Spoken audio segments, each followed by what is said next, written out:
to what we love. Risk the following, have felt it all come crashing down from far above. Stars are rising, countless worlds colliding, only one will take it all. Can we bring to fall the giants? Can we make the final call? We are the ones to ignite the darkened skies. The champions of the world that we defy.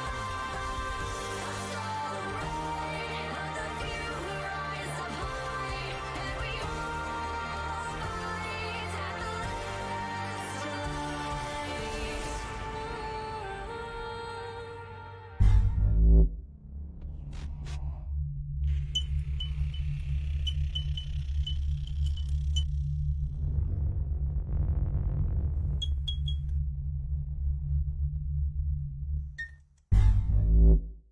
And finally, we are here. Good morning, everybody. It's almost afternoon, but still, good morning. My name is David Vid Kosik, and joining me here today is Corey Hunger Bunger Bunger, and we are here to bring you the GetRECt December draft event hosted at KCGameCon. Woo! Yeah! Woo! Yay! So, unfortunately, we are not on site. We are in beautiful Norman, Oklahoma, but I hear that it's popping over there. It is. That's what I hear. I saw pictures. We have Jack Counts wonderfully put pictures in the Discord they've for got us. a big Beautiful. screen. If you were there, you'd understand. Oh, it looks fantastic. But before we talk too much about the venue, let's talk about the event. This is the GetRECt draft event. Originally all-stars, but due to player participation issues, it is now just a for-fun draft event. But the winners of the winners of the event each gets a $10 Amazon gift card. And you know, it's an Amazon gift card. It could be anything. Hey, yeah. You could buy more Amazon gift cards. I mean, that there you go. So we do have our first two, well, it's our only two gold teams coming up. On the blue side, we will have, what was their name? Team Off-Roll? Team Off-Roll and Sail It Down Mid. Yeah, and Sail It Down Mid on the red side. Team Off-Roll, I'm guessing captained by Wing Nation, the mid laner of the second place gold team this split. I was told that he was the captain. We're gonna hop into Champ Select here. Yeah, so Team Off-Roll on the blue side. Joshi will be doing the bans for them. I'm assuming that none of them are going to be playing their main roles. I would assume. I honestly, I'd be a little upset considering the team name. Yeah. If they do. Well, on the other side, we do have Sail It Down Mid, Maristamatic. I think he's captaining as well. He was the top laner for the Hardest Road, same team as Wing Nation. Took second place in the regular, or in the GetRECt split, last split. So he is captaining Sail It Down Mid. It looks like they actually have a full team, though. It's Maristamatic is a top laner. Hulk was his jungler during the split. Uncle Jabronis, the mid laner for Jingo Squad Gaming. Paladin, who played ADC for Power Flashes. And then XT Trey J. Oh, XT Trey J was the top laner for Jingo Squad. Yep. But I guess he's playing support here because everyone else is in their regular roles. Close enough. So we do see Swain ban for away from Uncle Jabronis. Pretty reasonable, considering that he kind of rolled playoffs with it. Yeah, he kind of did. Every time he got, through quarterfinals and then into semis, every time he got Swain, it was just an absolute stomp. So they're taking that away from him. They're taking away Hulk's Evelyn as well. One of his more pocket picks, less meta. But I am interested to see how the preseason meta affects how these players play. It does, definitely. Especially, even though we have had a little bit of nerfs to Dark Harvest recently, it still is a very powerful rune. Yeah, and the final nerfs to Dark Harvest haven't quite come up yet, so I mean, they could still take the, they get nerfed from 8 damage to 5, and then they're going to nerf it again. Yeah. But so it's still at 5 damage right now. It's still at 5 damage right now, which is pretty significant. It is. All things considered. So we do see Nami locked in. That's probably for... Actually, I don't know who it's for, because if they're all playing off rolls. I know Glitter and Gaines tends to play a lot of Nami. We'll see. But we do see the support pick on the opposite side as well. Trey J getting the Alistar. Yeah. Alistar for TreyJ, he's pretty at home with these tanks. So, Alistar tanky support, engagey. That's Beefy pretty boy. much what TreyJ does when he's not split pushing. Meanwhile, the Karthus locked in. Dark Harvest Karthus, very strong right now. Yes. So I'm guessing Uncle Jabroni's just wants to get that, that last little bit in before the nerfs come through. Kaisa locked in for the blue side. And again, interested to see where these go, who each of these champions goes to.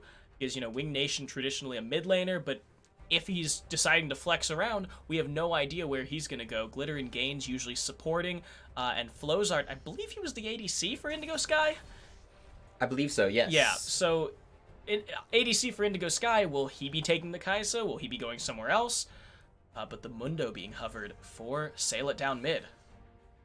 No, this is keeping in touch with their name, though. Like, if you pick a Mundo, you just you run it down, but no, wait. Karthus top for Meristematic? Karthus jungle for Hulk? I've seen it. It's possible. I've seen it. I don't think it's particularly good, but it's possible. Just because it's compared to lane Karthus at least. But I have seen it, and I actually got my ass kicked by a jungle Karthus Dark Harvest. I feel like the mage jungles, like the Karthus jungle, like Anivia jungle, they all rely on you having no idea what you're doing against them. Yeah, so and that was the whole reason why we got beat. Is we had no clue what the world was happening. You don't know his camp pathing. You don't know how his skirmishes are, and you don't know how fast he is, like how he's going to be ganking. So you just get taken completely by surprise. So if Hulk takes Karthus jungle, this could be pretty awesome. Yeah, I think it will be great. The Camille banned away from by blue side, and then the Talia and Maokai taken away by the red side. They're looking to clamp down on this jungle pool. Meanwhile, blue side, that Camille can be flexed. Hulk has played Camille jungle. Meristematic played a significant amount of Camille top. So I think they're accounting for the Karthus going either direction. Yeah, no, because they could be top. I've also seen some Karthus bot. It hasn't worked out very well in my experience, but it is a thing that can happen. Yeah, I'm not sure how I don't know how Karthus does bot, but I think that Karthus bot would probably be better with Alistar or some engage to keep the opposing bot lane locked down and make sure that he can hit all of those easy Qs and get those Dark Harvest procs. Garen locked in for the top lane. Is this Dark Harvest Teemo? Are we seeing Dark Harvest Teemo counter-picking the Garen? No. Or is it going to be the anti-Garen, Darius? It will be the anti. Now, they both have to have the skins, or we're reporting them, right? Yeah, if they have the God King skins, then they can go for it. Or if they don't have skins, they can go for it. Otherwise, there's a mismatch in skins here. Hecarim going to be locked in as the final pick for team off-roll. Glitter and Gains locking that in. We'll see where these flex. The Zac looks like he's going jungle. That's going to be a Karthus bot. Yes, it is. So Paladin gets to play with this Karthus bot. Okay, the Garen is going top, right? Yeah. Or TreyJ is going top, Meristematic's going support. TreyJ with the Garen, we should have guessed. I think he played Garen 3 out of 6 games in playoffs. Yep. I think he played at LAN. He played 3 out of 6 games on Garen, and he was pretty dominating in those games. Yeah, it was impressive. But they faked us out there with the top and support switched in the LCS order, and I think it worked. They were banning Meristematic. Wait a minute, Offroll didn't ban a final champion. No, they didn't. A little bit of BM there, but. It's probably just a bit of miscommunication and they missed the time.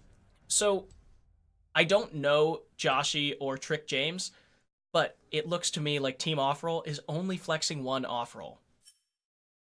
Flozart and Glitter and Gains are both in their regular roles, and I have to say I'm disappointed. Yeah. Shame on you. Tisk. Tisk indeed. So we do have the 2-minute and 41-second spectator delay left. And sorry, just reading little suggestions for the stream room. Thanks, Jack. Turn off the light real quick. Woo! Yep. I'll say it doesn't do a full. It isn't. It's a pretty little lamp back there. I'm kind of blocking it, but it's a cool lamp. But I don't think it was doing much in terms of lighting. Nope. I just figured it should be on because it's a lamp, and why put a lamp there if it's not gonna be on? But this is a stream room in progress. It is pretty cool. If you see the follow and sub, oh wait, that has a light. Yeah, it does. Turn it on. The light go. Oh shit. Quality stream. There we go. Follow and sub. GetRECt. I don't know if we You can see can't that. see it. Nope, it's too far away. Oh, you might be able to see it if. You might be able to see it when we're full screen. Maybe. But We'll have to see. We'll have to see later. So with a minute and 40 seconds left on the spectator delay, which team comp do you like more?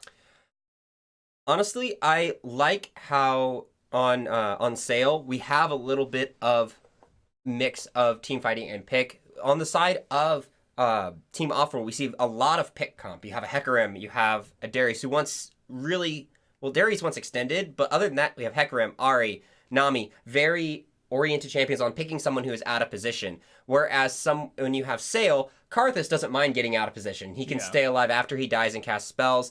But you have the Zac, you have the Alistar, you have the Garen, who's just going to want to run over you. It seems like both sides kind of drafted half engage team fight and half pick team fight. So, obviously Zac, Alistar, both of them want to just really get in there and start a full team fight. Meanwhile, the Zed, he's going to want to kind of just jump in, kill someone, jump out, and then you take the advantageous team fight because they're down a member. And then similarly, on the side of team off-roll, like Ahri, Hecarim, both of them want to just pick someone. And run away. Yeah, pick someone, run away. Ahri, perfect with that Spirit Rush and the Charm, especially with the damage amp back, taking a lot of power away from her regular abilities and into that Charm. Much better for single target bursting. But then you've got Kai'Sa and Nami, and then, of course, as you mentioned, Darius, who excels in longer fights. The three of them really want to keep an extended team fight going to get Kai'Sa pumping out that damage, to get Nami with that the 5-man bounce back and forth, ebb and flow, and then of course Darius with the healing and with the hemorrhage stacks. Spectator delay is going down just about now, so we are going to get into game soon. And the loading screen is coming up. As soon as that does, we will flip it over and look at the skins. Prestige Edition Kai'Sa from Flowzart. That is the first time I've seen it so far. I've actually seen the skin before. The Prestige Edition. Really? I prefer the regular KDA myself. I just think I dislike Kai'Sa, her KDA skin. I think it's the worst skin of the four. I agree with that, but of the two, I have to pick KDA over Prestige. I don't know. I like Taylor Swift, so I like Taylor Swift. You groupie. You groupie. She's pretty and she makes good music. What? She's pretty and she makes good music. I'll agree with the first statement. I will not agree with the second. You don't even know what music is. Yes, I do. But we do have God King Garen versus Dunkmaster Darius. So disappointment here. Trey J went full out. He has the loading border and everything. But importantly, we do see three Dark Harvests: Karthus, Zed, and Ahri. So pretty expected. You don't really expect Garen or Zac or Alistar to take it, and then Hecarim, you don't get that great use out of it. You don't get great use out of it in the jungle. No. Definitely taking a Predator is better suited for Hecarim, giving him that extra movement speed, giving that damage to the dash as well. Yeah, similarly with the Garen, the Predator does much better for him since he has the speed. He can just run you down, and since he will be trading with Darius in lane, it's not like he'll get a lot of stacks off of that. Darius, meanwhile, going for the Conqueror. Again, that's more a lane choice. He won't be taking long, get them below 50% health trades, or at least without the Conqueror, as soon as Garen gets an armor item. Although, Conqueror, well, since they've been buffing Darius's armor penetration on as the passive on his Apprehend, the Conqueror and then armor penetration items such as the Black Cleaver have been getting less and less popular on him since, he has more armor penetration. Yeah, he has more armor penetration. You get less return on investment there. God, if these guys can hurry up, finally, It's Joshy. There we go. Yeah, jeez, what are you doing, man? Toaster alert. Toaster alert! Except these are KCGameCon's. These are GameCon's computers. So It's not Joshy's fault. Program Nami. That's something that I haven't seen yet. I'll say Newish skin. it looks really nice. I It can't looks wait. nice, I haven't but- seen it in game. I can't wait to see it. Yeah. Oh, okay. Yeah. But so we are about to get into game here. The team's loading in. We do have on the blue side, team off roll, and really? Hey, Hey! classic OKLCS fashion. And you get to see our cool little pause screen. See down there in the bottom left corner, you've actually still got the game, and you get to see our beautiful faces for a little bit longer. Okay, Yeah. so you definitely can't see the Nope. GetRECt thing. Nope. Oops. You can see it better with the light Yeah, off. you can see it better with the light off. Great. Well, so we do have each of these lane matchups. What do you think about the top lane matchup? I know you're a top laner at heart. Top laner at heart, however, I do not play either of these. I'm an off-meta top laner at heart. I'm sure you play against them, I have played though. against them many a time. I have to say that even though Darius, I have to give the favor to the Darius on this one. Darius is someone who relies heavily on auto-attacking as opposed to abilities.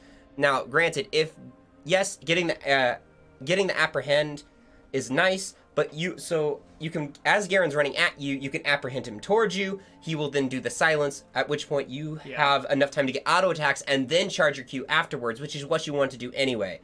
I don't see the Garen combo interrupting the Darius combo at all, which allows a lot of hemorrhage stacks. So I see this going on the side of the Darius. Yeah, I mean, even in their designs, they kind of design Darius to beat Garen, or, to be the anti-Garen, whereas Garen runs toward you, Darius brings you to him, he has the pull, and then they both spin, but Darius is more bursty damage, whereas Garen is just trying to run through you, through minions, through a team, and then both, of course, with the executes, but Darius is definitely a better execute for 1v1s, or for trading at least, because having that 1v1, the hemorrhage stacks, especially with the extra AD he gets off his passive once he hits the Bloodlust. Yes. I think that just beats Garen at level 6. But if Hulk comes in, I don't think Joshy can take on both of them. No, that would be extremely close. Depend on how well he plays it. Of course, if he positions right, he does get the heal off of the spin, off of his own Q. And then if he gets the Noxian Guillotine off, he can then trade the hemorrhage stacks onto the next person. So it will be close in that aspect. It depends on how well he can play it, because especially if Hulk goes in about half health ish, can get popped. Trey J can then just have stacks transfer over, and there you go. I think the key there in that gank in the Garen Zac combo is that both of them are pretty tanky. Once you get your first item, or once Hulk finishes his Cinder Hulk, Trey J finishes his Dead Man's, or whatever he goes first, it's going to be a lot harder for Joshy to cut through them, and Joshy disconnects as we are standing here.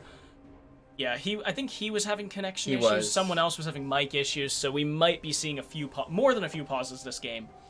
But so them being kind of tanky makes it a lot harder for Joshy to take them down with that guillotine. Even though it is true damage, they just have more health. Yeah. If it were something like Hulk's Evelynn, or even like a Wukong or Pantheon or something, it would be a lot easier to cut through them. Yeah, and this is something, like you were mentioning, preseason changes things a little bit. Well, we see Hulk on a tank. Yeah, Zac is one of the tanks that he goes back to more often, but still, seeing Hulk on a non-carry is definitely odd. And I do have to question it a little bit, just because, like, Trey J goes for that, hybrid tanky damagey Garen. He's a juggernaut. I mean, he's not supposed to just go full tank. But at the same time, Paladin does a lot of teamfight damage, just being Karthus, being able to hit all of those Skittles and the circle. Can't remember what it's called. He does a lot of magic damage, but having two tanky members already on the team does make me question a little bit. Did Hulk think that they needed more tank? I don't know. Well, I honestly think it'd be better if he went a slightly more damage, because you have Trey J, you have Meristematic. Paladin, Karthus, what he wants to do is Karthus wants to go in there and die right in the middle of the team fight. Yeah. I mean, granted, he'd like to stay alive. Die. You stay alive and then die. You want to die So at that an you can advantageous get your- point so that you can get the passive and stay alive and keep And get your bursting. uninterrupted ult, most importantly. Exactly. That is the most important part about playing Karthus. But so then once Karthus, once Paladin dies and that goes away, Uncle Jabroni's is all they really have Yeah, it's for like damage. Jabroni's and really Trajan. kind of just blows his load in the beginning of the fight, Yeah. takes out one person, and then just kind of does moderate damage through, but not enough to... So he could take down Trick James, he could take down Flozart. I mean, I suppose he could even take down Glitter and Gains, but that that's wouldn't really less be wise. I'll say it wouldn't really be a good use of the death mark. But yeah, if you get the death mark off on one of their 2 carries, that's great. But after that, you you're done. have your regular abilities, but you don't pop someone the way that you do in the beginning. So obviously Trey, he does a lot of damage when he gets to run around the team fight, and with off-roll wanting to take down Jabroni's and Paladin first because they do a little more damage, I think Trey will get to run through these team fights, assuming he's there. Yeah. Note that no one in this game has teleport. With those teleport changes, you can't cancel it, so there is no reduced cooldown, and, if you start going, you're screwed. You're like, all right, guys, better help me out. Yeah, Please, you better please, help please. me out. I am teleporting into the middle of 5 of them. Guys, you said we were fighting. No, wait, what? But so this is going to make map rotation, lane pressure, all of those things that much more important. You can't just get out, you can't save yourself with a free teleport, or you can't split push top and then teleport to Dragon. You're going to have to make sure to play that map a little smarter. Yeah, no, and I can definitely, I definitely see Ghost becoming, like we see Ghost on, of course, on Hecarim, and we see it on Darius. Those are generally picks that we see on a regular basis. However, I see them becoming more prevalent in a lot of mid laners. So, for instance, remember, there was a time Lissandra took Ghost instead of Teleport, and you could use that then to gank. You could use it to, get to lane faster. You could use it to use Ghost and run down the river really quickly for a gank. I see those times coming back with this change to Teleport. Yeah, needing an extra movement summoner. Yeah, I mean, people like Darius already took Ghost. Yeah, If they wanted a movement summoner, but they didn't want, to teleport, especially after that first teleport nerf where they nerfed the cooldown. Yeah. And took away the reduced cooldown on towers. Yes. After they did that, you saw more Darius taking Ghost because they needed to get, through the river faster or, around a team fight faster. Things that teleport wouldn't really let you do. But, of course, also top laners, they can just take Ignite or Unsealed Spellbook. So that's when Unsealed Spellbook also became popular. Unsealed Spellbook came back, but not on juggernauts like this. More on tank top laners, on, like, the Scions and whatnot. On those champions that like that versatility and being able to split push and team fight at the same time. Split push, team fight, duel even with an Ignite or a barrier. This is a pause. Yeah, this is a pause. We've been going for 8 minutes already. Classic. The summoner. Hey! Finally reconnected. Joshi, we back. Joshi is back. Hopefully they will get back into game soon. This mid lane, Trick James versus Uncle Jabroni's.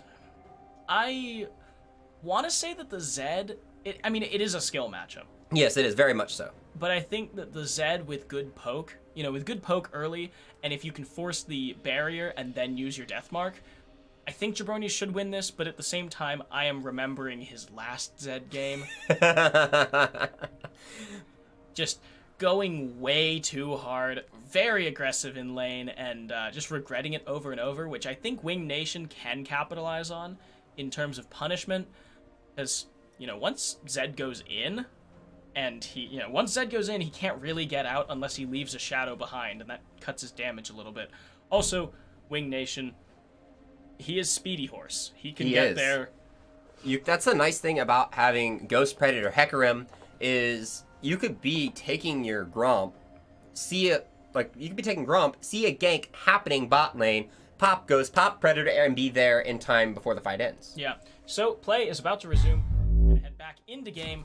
Finally, they're getting into game. Would you like to introduce the blue side? Yep, and so on the blue side, we have team off roll. Joshi 54100 in the top lane playing Darius. Wing Nation in the jungle on Hecarim. Trick James 911 on Ari. Flozart playing bot lane. AD carry with Kaisa and Glitter and Gains as the Nami support.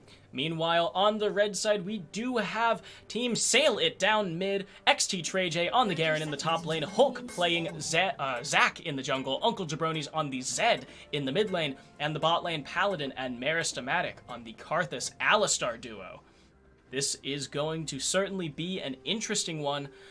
Pretty normal starts in terms of items, everyone getting very basic items. Joshi and TreyJ both opting for the Doran shield rather than either of them chancing with the blade. That's a respect play. You're not gonna bank on beating the crap out of them level 1 before anyone gets items. No. So Hulk going to start his bot side. Yeah, both of them starting bot side, which makes sense for Zac. Of course, makes sense for Hecarim as well. All of them. Like Hulk could start his chickens. Hulk could, yeah.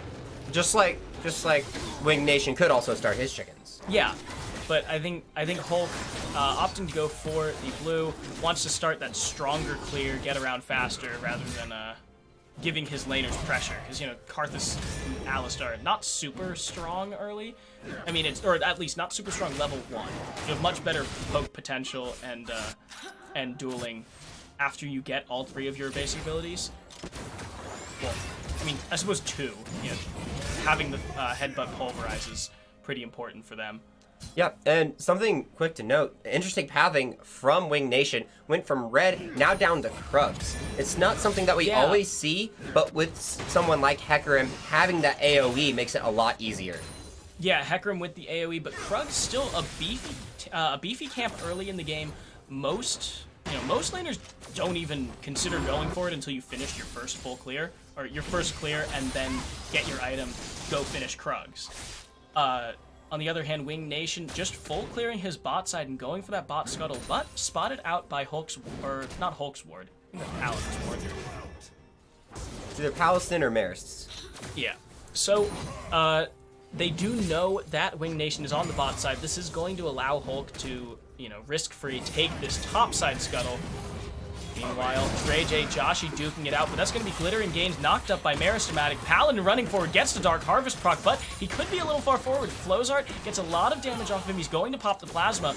Now, dodges away, and Hecarim is here. Wing Nation could get something. Paladin gets knocked away.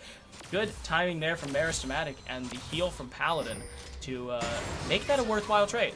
Yeah. Wing Nation did use his Ghost, however, so that is a summoner for a summoner, but having Karthus's survivability gone is pretty important. Yeah, definitely is the case. Karthus is very squishy early on, especially before he gets the Rod of Ages. Yeah. Insanely squishy.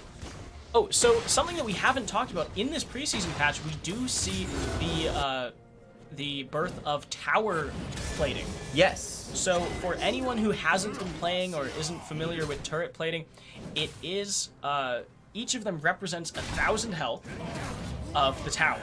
So there are 5 plates, 5,000 health total on the tower, and each time a turret plate is taken, it grants 160 local gold to the... Oh, we see the Ignite come from TreyJ, but it looks like it was more of a zoning Ignite, but the flash forward by Joshi. He's going to also use his Ghost, and first blood goes to TreyJ. Joshi not respecting that early judgment damage. Yeah, no, there is a lot of damage coming out from that, and a good charm from Trick James in the mid lane as well. But Jabroni still gets the cannon. Most important thing here. Is important. But no, going back to those tower platings, though, like you mentioned, each plating is 1,000.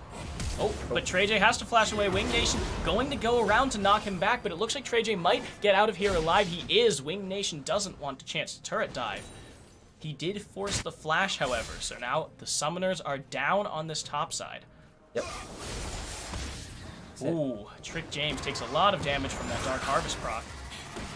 But so back to the turret plate. They don't seem to want us to talk about the turrets. If these guys would stop, we could talk about all the preseason changes. Oh, the engage from Meristematic. That's going to be in, but Paladin is stunned. Meristematic moving a little far forward. He isn't quite going to get the auto attack off onto Glittering Gates.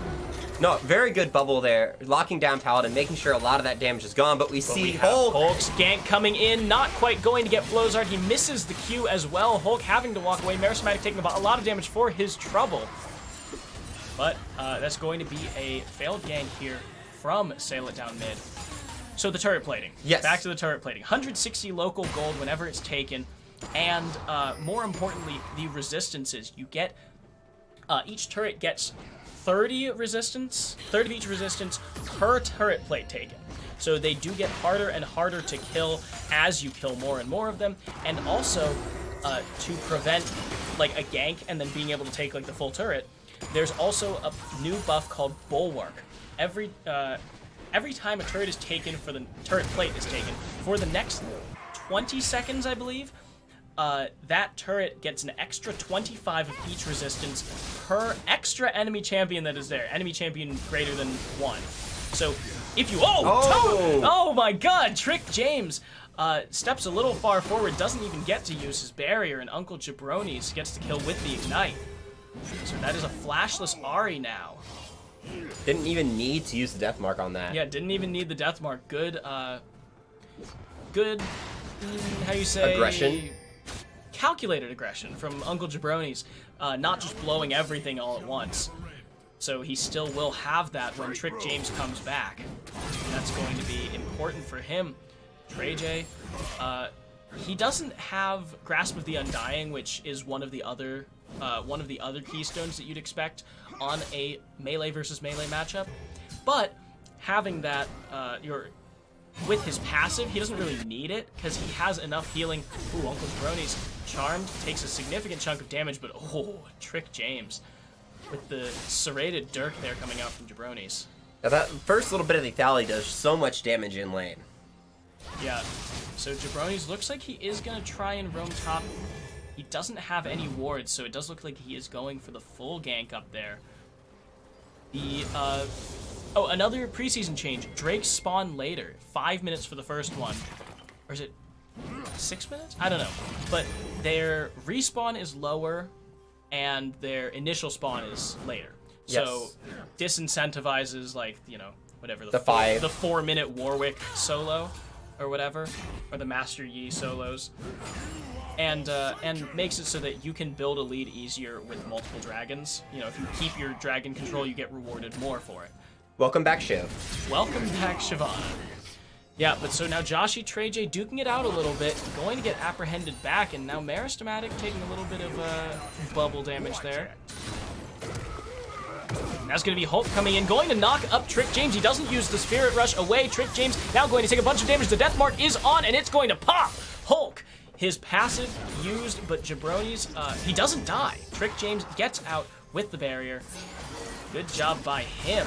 And now Hecarim is here. He's going to jump in on Uncle Jabronis, get some damage, and he's going to use the unstoppable onslaught, and gets the double kill. Damn, I forgot his Onslaught of Shadows. Oh, there you go. Paladin with the ultimate, going to take goes. him down. The shutdown with the Dark Harvest there. Those Dark Harvest stacks, though. The Dark Harvest stacks, gotta get him. Yeah, gets the execute on Winged Nation, so that is one return kill.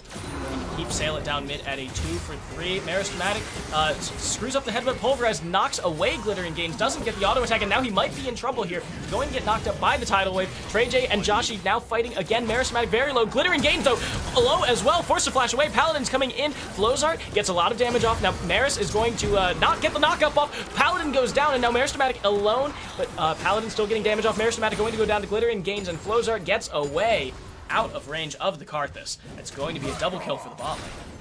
Yeah, it is, and that's the part that's extremely dangerous when you're up, fighting with that 2v2. Yes, you're like, hey, I got the kill on Paladin, we're good to go. Oh, wait, Paladin is still here, doing damage to me. Oh, and like you have no way to escape. Yeah, I mean, I always do that. Like if I'm playing against a bot laner is like, or like Scion support, when that was a thing, I would kill the Scion and then just be like, okay, this is fine. Oh my god, he revives! Ah! Yep. So good on Flozart remembering that. I mean, I suppose he's played against a significant amount of Karthus bot. I mean, considering the preseason. Yeah, it's pretty flavor of the month right now. Karthus will go anywhere, and oh, but here comes Hulk going to knock up Trick James again. The Spirit Rush not available, going to knock him up again. Trick James going very low, and Hulk takes the kill. Uncle Jabronis getting another Dark Harvest stack. Yeah, no. Meristematic roamed all the way up to not get an assist. No, that's okay. It's emotional support. Yep. But no, once again, like you mentioned last time, it's a very calculated aggression from Uncle Jabroni, saving the Ignite, saving the Death Mark. Yep. You don't need it there when you have the two-man gank and the Spirit Rush is interrupted and unavailable. Wing Nation now going for his own blue, doesn't want to give it over to Trick James, who is currently 0 and 2. Hulk taking his red, Uncle Jabroni's.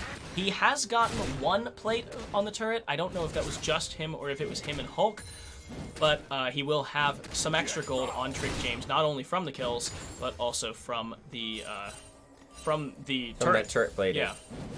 It really does. It makes... Oh, Wing Nation coming up for Trey J, going to knock him. No, not knock him backwards. He actually hits a minion. Now, the Onslaught of Shadows coming in. Wing Nation going to go down to Trey J. Joshi wasn't there in time. That's going to be the Death Mark from Uncle Jabroni's. Paladin is bubbled. And the Death Mark comes out with the Ignite. Doesn't really get anything onto Flozart. And with the ebb and flow from the Nami, Flozart will be healthy enough to clear this minion wave without risking death. Uncle Jabroni's on a botched gank here in the bot lane. Yeah, no, but, once again, Glittering Games did an extremely good job making the fact that this was a failed gank. Once again, getting the bubble on the target. Yeah, hitting Paladin again. Getting that there it is, easy target, again. hitting it again. Now, Meristematic has his headbutt pulverized, going to knock up Glittering Games. She might have overstepped her bounds. That's going to be the tidal wave, and Paladin gets the kill here. Meristematic moving forward, tanks a tower shot, takes a lot of damage here from Flozart, uses the stopwatch. Paladin's going to have to body block. Now Flozart going very low. Paladin as well. He has his ultimate available, going to channel it here, and that's going to be the kill onto Flozart. Great job there by the bot lane of Sail It Down Mid. It's a great job there. But Hold up.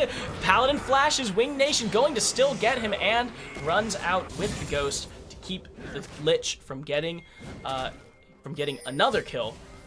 Manages to get him to 3 and 2. A return kill for off roll.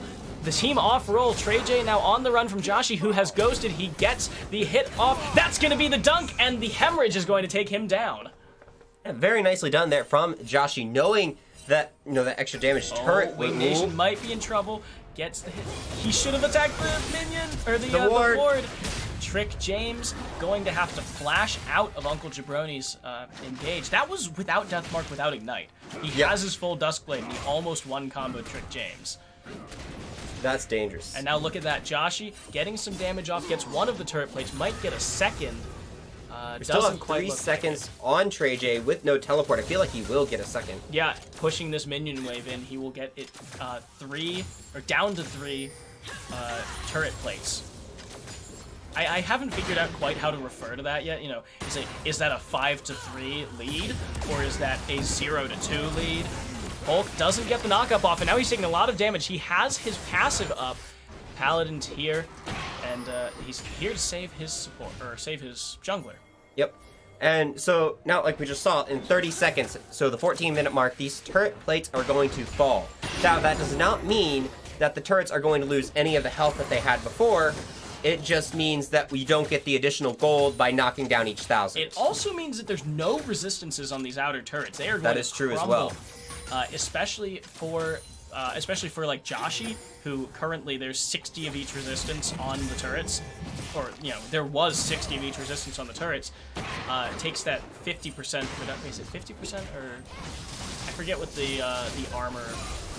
I forget what the armor calculation is. What the damage reduction is off of a certain armor. I don't. I think it's 100 over 100 plus armor, so 100 armor is 50% reduction. Oh, we see Hulk. Hulk going to hit up the Hecker, and Wing Nation now in trouble. Meristematic is here, knocks him back. Wing Nation trying to get away, but it doesn't. Oh, he might. Nah, I don't think so. Oh no, the heal comes out, and now Paladin, he has his ultimate, and Uncle Jabroni's is here. That's gonna be the death mark on the Wing Nation. The death song thing, and now Trick James going to pop the passive of Hulk. Uncle Jabroni's going to go down. Flozart under the tower, loses his life, and now Hulk is here, has to get away, channels it out, gets over the wall, and gets away to safety. That's a 3-for-1 for Sail It Down Mid.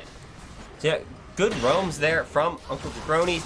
Trick James just a tad behind, and we see how much damage they were able to do before he got there. Yeah, especially with Uncle Jabroni so significantly ahead of Trick James, 3-2-3 to 0-2-1. it means that Trick James is going to be... Oh, Hulk gets a hit, and that's going to be the first turret going over to Sail It down mid. First turret, however, is not as profitable as it used to be. It used to be 300 global or 300 local gold shared. Now it's 150. So Yep. they've transferred some of that. They've transferred some of that gold out of the first turret and into the turret plating. But there weren't that many plates taken in this game. I think it was 3, maybe 4 in total. I have to say, I know that the mid lane turret had one taken from blue side. So Bot lane Jabroni's turret got had one. Yeah, I think Flozart got one. Yeah, and then Joshi Joshi got got 2. So, which sometimes I've seen turrets fall before that mark, or at least all 4 of the platings fall. Because Yeah. then once all 4 platings fall, you wait for the 14 minutes, and then you could just sail right through. Yeah, I mean you still get the extra 160 if you take the last plate down before the plating goes down. But you know, at that point you've got like 120. You might as well of just each wait on the resist. You can- turret. yeah, you can wait if it's close enough. I do think that 14 minutes is both an awkward number and a little too early. You know, obviously we're trying to speed up the laning phase, but now Trick James going to go very low with the death mark on here. The death song is coming in. Joshi very low, but Trey J, he's gonna get dunked. Maristematic, he's on the run. He doesn't have the damage to take it down. He's waiting for Paladin, who's coming forward. Can he get the damage? Going to try and get toward Joshi. He doesn't have flash to get forward. Joshi going to ghost away. Keeps himself safe. Now Glittering Gains and Flows are going to get the bottom turret here. Uncle Jabroni's going very low, but Hulk here trying to stop them. He's going to Hulk for now, but I think they still have this on the next push. Yep, and we see once again Wing Nation picking up that blue. Something that, I mean, a lot of people will be like, well, you're taking it away from that Ahri. Ahri needs it. Well, Hecarim also would benefit from it, just the constant spamming of his abilities, especially roaming around the map. Yeah, it's not like Wing Nation is particularly bad now. Maristematic not going to quite get the Pulverize on, but it doesn't matter. Maristematic gets to kill rather than Paladin here. It's okay, they both have a blue buff now. Yeah, they both have blue buffs. Paladin would have wasted it. He didn't need it. But now Trick James getting knocked up again. No, not quite. The Spirit Rush keeping him alive. Good use of the Spirit Rush there. Hulk using his ultimate to try and get that. So a trade of ultimates, and now that's going to be the turret going down. Joshi might be in trouble here. He can't 2v1. He's not that strong yet. Paladin flashing forward. Hulk comes in on the side. Joshi gets the heal, but it doesn't matter. Maristematic takes another kill. Yeah, no, he couldn't 2v1. Definitely can't 3v1 as Hulk comes soaring in the side of that fight. Now Trey J getting some damage off on this turret, might be able to take it down. Trick James doesn't quite look like he's going to get there in time. If he can get the Q off. Oh, actually flashes forward onto the Ahri. He has his ultimate, but now he didn't de-aggro turret. He gets it, but now Trick James pops his Dark Harvest there. Maristematic avoids the bubble, and they're going for the Rift Herald here, but Flozart and Glittering Gains might have something to say about that. That's going to be the engage, doesn't get the knock-up onto Flozart, and now he flashes away over the wall. Maristematic trying to run away. Wing Nation is here. It's a 3v3, and all of the members of Sail It Down Mid are very low. They're going to have to give away the Rift Herald. No, that's going to be the ultimate coming out. No, Wing Nation gets the kill onto the Rift Herald. Maristematic going to go down. Hulk trying to keep them off of it, but no, Wing Nation picks it up, and now Paladin might be out of position as well. It's a 3v1 here. 3v2 now. The Trey J's in the fight. Flozart going so low. He has the Demacian Justice, but Paladin gets it. It's a 2-for-3 right now, and now Uncle Jabroni's and Joshi are taking it on 1v1. Joshi very low. The Ignite not quite going to get him. He gets away. 3-for-3 across the board. Trick James, Flozart, Glittering Games going down. Hulk, Paladin, Maristematic on the side of Sail It Down Mid, but Wing Nation got the Rift Herald. And it looks like he's going to use it right here to get this mid turret. Yep. So he knows that X-Trey J is, well, assuming X-Trey J is backing off, he knows Uncle Jabroni's is low. There's nothing that Jabroni's can do at all. So going straight for that mid lane turret, getting that full charge. Unfortunately, Marist is going to be able to react, and I don't think it will get a turret, but... Yeah, Wing Nation just kind of wanted to use it there. The question mark ping from his team. Yeah, I mean, I definitely question that as well. If you wanted to just get a turret, top lane is right there. I mean, top lane is up there. And you don't even have to use the... Yeah, you don't even have to use the Rift Herald. Your team can use that in a more coordinated push. I think he just used it to use it, which I'm not sure that was the best choice there. Especially since he still would have had it for a little while. Yeah. Jabronis doesn't have the death mark, but still has enough to do a lot of damage to Trick James. He does. Just that control board sitting there, that basically is, because all of these members are really squishy. Knowing Zed still has the death mark, no one wants to go and ward that bush. Yeah. Uncle Jabroni's sitting on both the Yumus and the Duskblade means that he is going to be able to take down. I mean, you saw it. He almost killed Joshi in a 1v1 under tower. This means he's not going to have any trouble taking down the rest of the team. No, he's not. And Joshi, arguably, is the tankiest member. Yeah. On Team Off-Roll. Yeah, I don't think that's arguably. He has the chain vest here. No one else has any resist except for Trick James's arm guard, and he's still Ari. He's got 1,400 health, and now Hulk is here to take down Trick James. He goes down, and that's a great pick. That means that the Cloud Drake is basically free. Wing Nation going to have to try and get something in the mid lane here. Jumps on the turret, takes it down for their third turret of the game. Yeah, no, unfortunately though, good attempt there on the snipe, but for Team Off-Roll, it just seems like they're playing a step behind every single time. Yeah, they are definitely on the back foot. There is a 3,000 gold lead right now at 21 and 45 seconds for Sailor down mid. So they are in command of this game. They have the turret lead, they have the kill lead, and now that they've just evened up the dragons, I don't think there's anywhere that they're behind, except for vision score. Except vision score. Well, except for support vision score, and that's going to be Flozart pulled back, taken down by Trey J. Glittering Gains forced to flash away as Sail It Down mid is sailing it down mid. Gets the hit onto Glittering Gains. Glittering Gains goes down to Meristematic. Now Wing Nation on the run. The red buff is keeping him slowed, pulls him back in. Wing Nation going to go very low, taken down by the Demacian Justice. That's going to be the inner turret as well, going down, moving the gold lead to 5,000, 5.5 now. If they can take this with the next minion wave, that's going to be Joshi. Knocked up Trick James as well. Trick James has to use the Spirit Rush to get away. Joshi goes down. Uncle Jabronis is back on a killing spree. 650 gold bounty on this guy. They're going to get the inhibitor turret unless Trick James can make a god play with Flozart. That's going to be Hulk pulled back in. He has the passive, however. No one has teleport to interrupt the damage here, but Trick James going very low, has to flash away. That's going to be Trey J. Jabroni knocked up. Trey J tanking so much damage here. This Garen is so large. He has both the Tabis and the Chain Vest to keep himself tanky enough to deal with Flozart's auto attacks. But now we see Sail It Down mid finally hitting their stride, really, and definitely just taking what they want. They are at a 43k. They are 43k gold to the 36. That's going to be about a 6,000, 7,000 gold lead. Yep, and we see 13 Dark Harvest stacks on the Karthus. Yeah, so that is 13 times 5. That's a 65 extra damage, plus the scaling. And, you know, that sound, 65 damage doesn't sound like that much. But it is. But it really is. Especially when you can chain that off of kills and assists. Any takedowns resets the cooldown to a 1.5 seconds, and a Trick James going to get the charm off on a Meristematic. Meristematic might be caught here. Glittering Gains coming forward. Nope, does not get the bubble. Meristematic just a little too tanky for them right now. They don't have enough damage.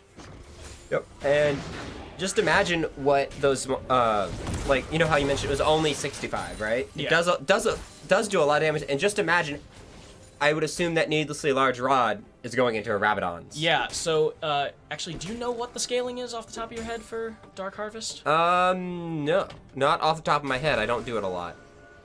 Okay, that doesn't help me. Nope, that also doesn't help me. I do not know off the top of my head. I want to say they reduced it from 8 to 4 per stack. I think or I 8 to 5 8 per to stack. 5, but the stack number isn't the important one. It's the AP scaling, especially for Paladin, because you know Karthus doesn't go for a lot of like, oh well, I just need utility AP items. He just wants AP. You see the Ludens, the Morellonomicon, and the Needlessly Large Rod, which, as you said, is likely going into a Rabadon's. So all of that extra AP is going to do so much more in getting massive damage off of these Dark Harvest stacks, which once you get under 50% health, Yeah, I'll say I've seen a cart. 400 damage is going to be a lot. I've seen a cart this old that whenever somebody is under 50% health, it does 2,000. Basically, that's yeah. Like the cart this old, because the so cart basically gets damage off of it gets extra damage whenever there are people under a certain amount of health. Yeah, so if you're I've seen cart this ults, if you're under 50% health, will do 2k to you. Yeah, it's like oh, that's going to be Hulk engaging, pulls back Glitter and gains. Great pick here. That's going to be the Nami going down. Paladin gets the kill, and now Flozard in trouble. Uncle Jabroni's flashing forward. Whoa! Takes him down immediately. Now Winged Nation on the run. Going to use his speed horse to get away. TreyJ pushing minions down the mid wave while the rest of his team goes for this Baron. They have the DPS from Karthus with his Q and his E to do some damage. So he is really going to be the DPS here. TreyJ now with the Judgment is going to also do a significant amount of DPS. That's all 5 members here taking down the Baron, and it's going to take a miracle from Winged Nation to steal this away. I don't think he's even going to be in range. He's not going to be able to get there. By the time the smite comes through, that's going to be Red Team with the 5-man Baron. Hulk goes up the wall to try and catch the horse, but no, he's going to get away. I feel like Hulk waited a little bit for that smite too. Yeah, I think Hulk was trying to see if there was going to be anything, but I mean, his smite only does 700, 600 Still, I something. saw it seemed it like got down to almost 500. It looked like it got down to 500, 500, which is a little bit lower than you would expect. Hecarim's here for the Cloud Drake, but TreyJ as well. It's gonna be a 3v2, possibly 5v2 if the rest of the off-roll team comes in. Blue team going to get the Dragon, but Winged Nation going to go down. It's a 2v4 right here. Hulk with the 2-man knockup. That's gonna be Kaisa going down, and now Joshi has to flash over the wall. Hulk going to come in, and now that's going to be the knockup from Aristematic. Hulk jumping in, knocking up Trick James. He's very low, but he doesn't have his passive. He's going to lose his life here. They lose the Dragon, but pick up 2 kills for their jungler in the process, and now with 4 members still with the Baron buff, Uncle Jabroni's is here. He has the death mark. He doesn't even need to use it. Joshi's just dead. Uncle Jabroni's is dominating a 900 gold bounty on this monster as the other 3 members of his team push into this inhibitor and crack open the base. Yeah, you don't necessarily need to use the death mark when you have an item that has death mark for you. Yeah, basically. Between the damage from the unseen damage from Duskblade, all of this lethality from both of his lethality items, and Joshi was at half health, and Jabroni's had Ignite. So now the 4 members with Baron are going to try and take down this tower. They're playing it safe, though, being very respectful. Hulk is their engage, and he is a significant portion of their disengage as well. So not having that available as Hulk runs through the jungle. We see an on-the-way ping from the blue side. Winged Nation could come around from the side, but it looks like Team Sail has the jungle warded. They will be able to see that before it happens. So now they're just going to have to seed this inhibitor. That's going to be 2 down in a matter of minutes. 28.5 minutes, and we have a 9,000 gold lead. Almost a full 10k here for Sail It Down mid. And that is absolutely scary when you see that the majority of that lead is not only in the mid lane with Uncle Jabroni's, but you see it with TreyJ as well in the top lane. Garen extremely ahead of the counterpart. You see Paladin as well, relatively ahead of Flozard. Yeah, I mean, all 3 carries right now they have bounties on them, and I mean, it's a massive one on Jabroni's, but that's going to be the engage by Hulk. Glitter and Gaines has to flash away, but he pulls back Joshi. TreyJ going forward. He's going to take down. No, doesn't even get the Demacian Justice off because Paladin took him down with the ultimate instead. Joshi going very low. That's going to be the Demacian Justice taking down the Garen. The Darius, rather. Whoa! Oh my god, Paladin! You took down Trick James from 50% with 1 Q, and that's going to be the bottom Nexus turret, the top Nexus turret, and I don't think there's anything that Team Off-Roll can do here. That's going to be Winged Nation going down. Flozart can't do enough as Sail It Down mid takes down the Nexus to bring this to a 1-0 for Red side here. Come on, Flozart going to try and keep them away. Winged Nation leaves the game. Jabroni's makes it out of the turret laser, and that's going to be the game. Sail It Down mid. And, maybe if his gold lead was only focused on Jabroni's, there might have been a chance, but it was not. It was so well spread out throughout Sail. They did a good job of getting gold to everybody, And Paladin, just absolute damage, destruction. Yeah. That Dark Harvest deck doing so much damage when below that 50% health. Karthus is just nasty here. Absolutely destructive in these team fights. They couldn't afford to just focus him down because after that he's still got the passive. He's still doing damage. And then you've got what's his name? Zed, Jabroni's. Zed just tearing through, and then Trey J. It's the triple threat team here. Since all of them got ahead, they kept that lead, and great map play there, not really ever letting up onto the enemy team. So we are going to take a quick 5-minute break before we come back and see how this game 2 shakes out. So we will be right back. Oh, wait. Nope, wrong one. Wrong pause. That...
Nice.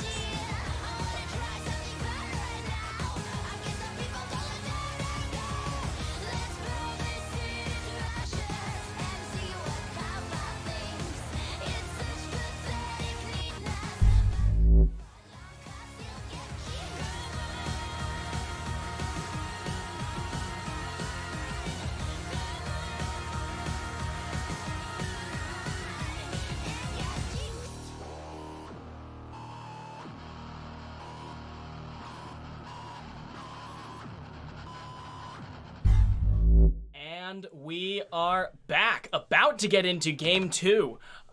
Sail It Down Mid took down the team off roll, and we are about to hop into game 2 to see how the rest of this best of 3 shakes out. Hopping into Champion Select, Sail opted for the blue side this time. Meanwhile, team off roll on the red side. So again, Maristamatic and Joshi banning. Looks like, yeah, it's the same order. No, sorry, Wing Nation and Trick James are swapped. But Yes. other than that, and Oh, Jabroni's never mind. the They're just trim. all out of order. Everybody's everywhere. I assume we are going to see a Karthus ban from Team Off-Roll because I would assume. since Sale has first pick, they don't want to give that Karthus over to Paladin again. Satisfied. So I mean, yeah, that sounds about right. But so far, bans panning out the exact same way as Game 1. We have the Nasus Morgana on the side of Sale and the Evelyn on the side of Off-Roll. yeah, are we going to see the well, wait, who'd they ban first? Oh, Swain. It was Yeah, they Swain, banned Swain. so it might be the fact they're leaving the Swain up and they're letting the Karthus go. I don't think that's a good idea. Which I don't think it. I think honestly. that's a good idea. Well, okay, it's then if you don't ban either jungler, which jungler do you want to leave up? The Evelyn or the Kayn? I'd leave the Kayn up. Wow, three Wow. banning junglers and allowing both Swain and Karthus through. So basically, Sale has to make a choice, and they pick Misfortune. That is not either of the things that. That's not something that I expected. That's okay. Yeah. Okay. Lucian picked up Okay. by Team Off-Roll, and let's see what trick James grabs. Will it grab either of the Swain? Because Yeah, we know it's- Wing Nation can play the Swain. Wing Nation can play Swain, and Karthus is just too strong to leave up right now. But no, they're gonna go for the Rumble. Oh, So what do is- we see the Swain Karthus lock? I mean, now that they've been given it. Yeah, they've handed it over. I mean, if they don't pick one or the other, I don't know. I you Leona. know, I might eat my shoe if either of these go through. Like, we Just get all through the all way 6 through? picks and we don't see a Karthus or a Swain. Like, I would be impressed if we got through all 6 I picks. I and- would. I'd be very impressed. Paladin making his decision here. Wow. Okay, this is not panning out at all how I expected. That Karthus absolutely wrecked last game, and it looks like both teams are just ignoring it. We've got a Misfortune Leona bot lane here for Team Sale, and then the Gragas jungle, it seems like. Meanwhile, Lucian, Rumble, and Nautilus being hovered, but it looks like we are going to get another boy. Nami for glittering gains. Then I mean, you have to assume now that they made it through, they have to get banned. You have to ban it, right? I mean, you don't have to ban the Karthus because, I mean, that was Paladin's pick. Well, you could still ban it because you Jabronis could, might it's like take Jabronis and Meristematic both might take it. Since you've already got 2 tanky members of Sale, you don't need a tanky top laner. They're gonna ban away Trej's Garen. And that is a good option, just because how dominant Trey J is on the champion. Yeah, especially against Rumble, he does pretty well. Yeah, I mean, you already silence when you overheat. You don't need another time when you're silenced as well. Yeah, and Garen's regeneration, it's a lot easier to do that when you can just stay away or stay in minions and not have to hit the... Okay, finally the Swain ban coming There we go. through against Jabronis. And the final ban is going to be... I don't know, what is the final ban going to be? It's going to be Camille. Okay, so taking away Meristematic's Camille, I guess? I don't think guess. Trey J's played it. I don't think Trey J played it this season, so we do have Flozart taking his pick. It looks like he's already going to be playing Lucian, so he's probably either picking his jungler, or unless this is a Rumble in the jungle. I mean, I would be 100% down for that. Okay, Maokai could Maokai go either could also way. go jungle. Yeah, Maokai could go either way. So, but gets he's increase- leaving the counter pick for his mid laner. So Yeah, no, Maokai did get that buff to the saplings. Does clear camps a little bit better than he did before. Yep. So there is that. Could be Maokai jungle. looks like a Shen picked up, and a Diana for Uncle Jabronis. All right, so there we go. So it looks like we're going to have a Shen top Gragas jungle. Yeah, so Meristematic played a lot of Shen this season. I forget how much Trey J played Shen, because I rarely casted his games. What? Ooh, boy. Oh, boy. I missed. Oh, boy. This is going to be fun. It looks like it is going to be a rumble in the jungle. If he doesn't have the skin reported. Trick James going to go to the jungle, leaving Wing Nation back into the mid lane where his home is. So that is going to be Trey J playing the Shen. Maristamatic still in the support role. And that is, again, a very tanky comp here from Sale. You've got Leona, Gragas, and Shen versus the one tank team of off-roll team off-roll. I keep wanting to say off-roll reject because the last time we had a draft event, yeah, that's what they were. Ariel's team. But no, I mean, granted, they are tanky, but Pyke has that percent health. Like, just execute. It's not a percent health. Or it's just a flat number. Cap? Okay, it's a cap. Yeah, it's a flat number, which is worse against... It's Urgot with the percent. Yes, Urgot is the 25%. Urgot has the percent, but no, Pyke is just the flat cap. Okay. Yeah, so it will be worse against these 3 tanky members, but I don't think that really matters that much. When you can take down Misfortune and that's all the AD on the team. Yeah. And then you could... Or if Diana goes too hard... You know, you take that down and it's like, oh, well, now you just have Gragas's burst, which even with Runic Echoes isn't very so good. Much, yeah. Yes, Shen does have good damage. And then you've got Rumble, Lucian to be able to take down the tankier members. They can really cut through them. Equalizer. So, yeah, it's like Equalizer will burn down tanky members. Lucian can cut them down with press the attack, just doing extra damage, and then the Bork, of course. Yep. No, I am curious though because. Generally we see Rumbles go for Runic Echoes because the AP. Yeah. But I'm curious how fast he's going to finish that because it does give mana, which Rumble does not need. Yeah. I'm curious if it'll just be the second tier jungle item right into the Leandry's Torment, which is such a key part of Rumble's build. Yeah, I mean, Runic Echoes obviously is a strong item, and you see people like Gragas rush it because it gives you a significant amount of burst. It's like a mini Luden's Echo. Yeah. But at the same time, if you're not using half the stats that it gives you, even if the passive is really good, why would you not just go for a part of your core build, which is going to be much more important for you in the long run than just finishing your jungle item? Yeah, and you could always finish a jungle item for that little bit of burst after if you finish. Get your, I mean, even if you just get your Haunting Guys to get the damage amp during, you don't need the burn particularly. The damage amp is the most important. The damage amp is definitely more important on Rumble because he goes for the full Flame Spitter trade. You know, the Flame Spitter double harpoon, if you can chain that and make sure to abuse that, or, you know, use that, the duration of the buff, you can get a lot of extra damage that otherwise you probably wouldn't have gotten. So these ganks are going to be interesting. Although Shen does have a pretty easy escape. Diana... He does. Diana less so, especially with Pyke being able to pull you back in. Mm-hmm. Yeah, no. Rumble is one of those that he needs his laners to bring this the CC for him. Mm-hmm. Pyke, yes, has some CC, a decent bit of CC into his kit. Has the hook, has the stun. Then you see Nami with the bubble and the tidal wave. Maokai, of course, with all his loops. Yeah, he's got a point and click route and then a knock up. So I think Maokai is probably the easiest in terms of synergy between the top laner CC and Rumble's damage because you need that extra damage to actually do anything with Maokai. But at the same time, Shen's going to be hard to get through. Yeah, no, you're going to have to make sure that you go in, like, Trick is going to have to make sure that he goes in with that gank at a time when Spirit Rush is down. Not Spirit Rush, it's the Shadow Dash. Yes. Shadow Dash is down. So we are getting into game just now. We are seeing Gun Goddess Misfortune, Iron Solari Leona, Gragas Esquire, Blood Moon Shen, and Blood Moon Diana. A little bit of synergy there. Yeah. And then Victorious Maokai, Rumble in the Jungle, Project Lucian, and SKTT1 Nami. So Rumble in the Jungle, congratulations, you got your wish. I did get my wish. We're also seeing 5 Dark Harvests in this game.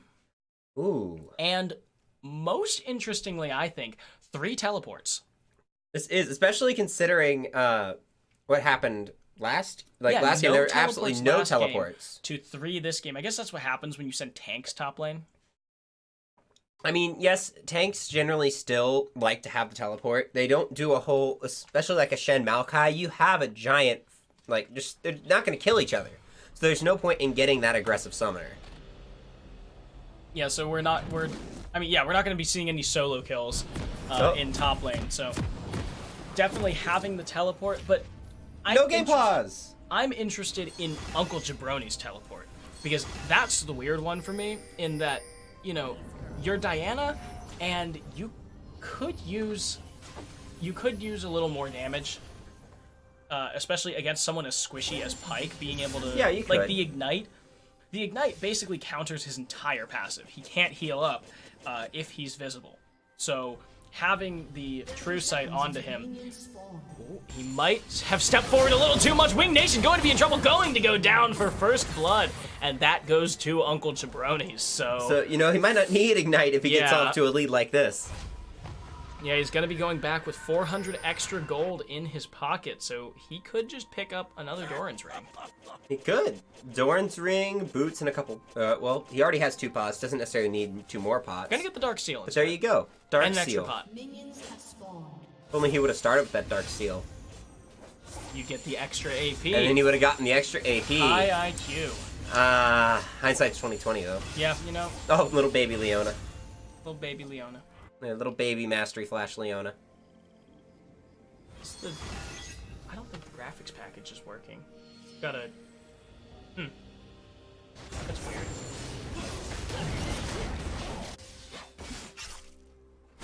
There we go. Now it's working. There we go. Ta-da! Alright. Alright, so, getting into game here, Uncle Jabroni's already off to a great start against Wing Nation, a full kill ahead, and first blood to boot. Yeah, it is. That's going to be a lot going towards the this is early aggression. Diana loves to snowball. Getting all that extra gold in her pocket is exactly what she's going to need. Yeah, so now TreyJ and Joshi trading blows here. Both of them have Grasp of the Undying, so it's basically a question of, you know, do you get your Grasp off every single time? Joshi, of course, with the innate sustain in his kit, going to be a lot healthier at most junctures in this game. Yep, that's one of the nice things about that sap magic. Keeps you up, keeps you running, allows you to just sustain more in fights, and especially if Hulk tries to come in and gank, you have a little bit more sustain and a greater chance of getting out. Well, not to mention, you can take balls of your trades. Joshi can go in on TreyJ a lot more than TreyJ can go in on Joshi, but now Uncle Jabroni's might be in trouble. Trick James is here, might have to force the flash, but no, he actually just forces Trick James to walk away. I know Rumble doesn't have a whole lot of, you know, like just But damage. now Hulk here, he was power farming, and now he's going to get an extra, forces the flash away from Trick James. Jabroni's flashes over the wall. He's going to follow him, gets the damage off. That's going to be a kill. Another one for Uncle Jabroni's. I say that is. We are going to see the bounty come up on Uncle Jabroni's. He's following Joshi on the run. He has the flash, might have to use it to get away. Uncle Jabroni's going to come in, doesn't quite get the doesn't quite get the crescent sweep onto him. No, it's crescent sweep is Sin's Household Ultimate. I don't remember what Diana's Q is called. It's Crescent something, I thought.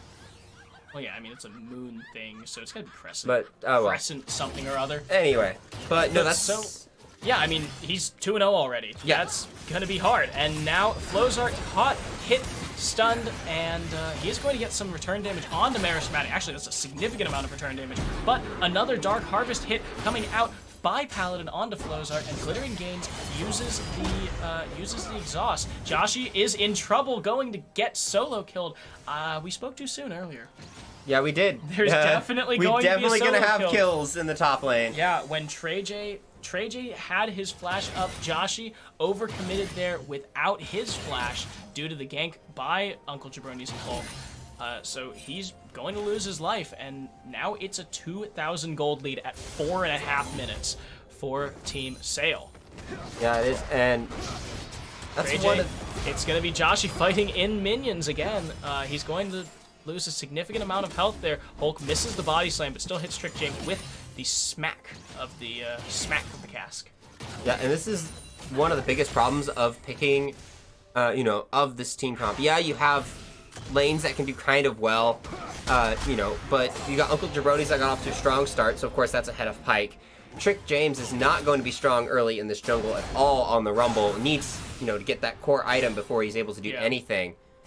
And I mean, Hulk just offers so much more early power into these lanes that even in an even lane, something like Trey J versus Joshi, where it doesn't, neither of them can really kill the other, but they might be able to get some CS leads. Well, now Trey J has a kill because Hulk was very aggressive early. Yeah. So putting him ahead like this, and especially then Paladin, Meristematic, even here, they went back to go get their early lethality.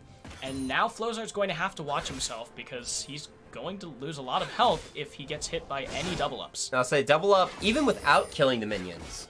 Yeah, when it's you have still this going to do a Dirk, bunch of damage. So much damage. Wing Nation knows that he can't step up on Uncle Jabroni, so he's going to have to seed some CS here. Joshi, definitely Joshi with the larger minion wave here is going to have control right now in this lane. Going to keep Trey J back. Oh, missed the cannon. Missed the cannon. Low report. Report top lane. Missed cannon. Now Trey J trying to step up, clear some of these minions before Joshi, and he trade any blows. Yeah, Trey J is a kill ahead, but it's only one kill, and you're an early game Shen, so taking too much aggression is definitely a bad idea. But now Flozart stunned, has to jump away. Paladin gets stunned up by the bubble, and now Trey J and Joshi here, they're trading pretty even, thanks to that minion wave. Otherwise, Trey J would have definitely been significantly ahead here. Wing Nation gets hit by a moon thing. Ooh. And now Joshi could be in trouble. Hulk here gets the auto attack off, knocks up Joshi. That's going to be the blue smite, and he might get the last auto attack. Yes, he will. Hulk gets the kill, technically solo. Technically, even though we know that Trey J did a lot of Trey J did the brunt damage. of the work. And so now Joshi 0-2 going to lose some CS against Trey J. He has teleport, or he does not have teleport. Already used it after he died the first time to get back to lane. Yeah, that means you have that horrible walk of shame back. Fortunately, it doesn't look like he's going to lose too much. Yeah. Yes, the tower will take down some of the minions, but it's not disastrous. It's just bad. Exactly. And now a 3,000 gold lead, 7.5 minutes here, and it looks like the first turret plate will go down. And that is going to be 80 gold each to Paladin and Meristematic, definitely putting themselves far ahead, 12 CS in the lead of Flozart. Yeah, and we just saw in the top lane Trey J picking up one as well. So with the kill advantage over Joshi, he's going to be sitting very happy. Yeah. Do you know if they patched the relic shield bug, where the support would get double CS and the ADC would get none in terms of scoring? I believe they did. Okay. Because I played a game last night and it worked. Okay. Like it worked normally. Then I was gonna say if this is actually Jabroni's popped a turret plate but wasn't there, so he didn't get any of the gold. So unfortunate there.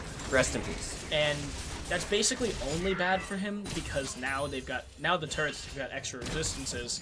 Gonna be harder for him to take, and he didn't get anything off of that. So you've got to keep in mind the location there. But now Jabroni's stunned against Wing Nation. Wing Nation still has Ignite. Now Jabroni's in trouble. That's gonna be the flash forward and the shut down by Wing Nation. Good gank there by Trick James. Last little bit on that death from below. Yeah, so losing the gold on the turret and then losing his life to Wing Nation, who got the 450 gold shutdown. It's going to be quite unfortunate for Uncle Jabroni's this lane, going back into basically even against Wing Nation. Now Trey J taking damage against Joshi, but both of them are still just under half health.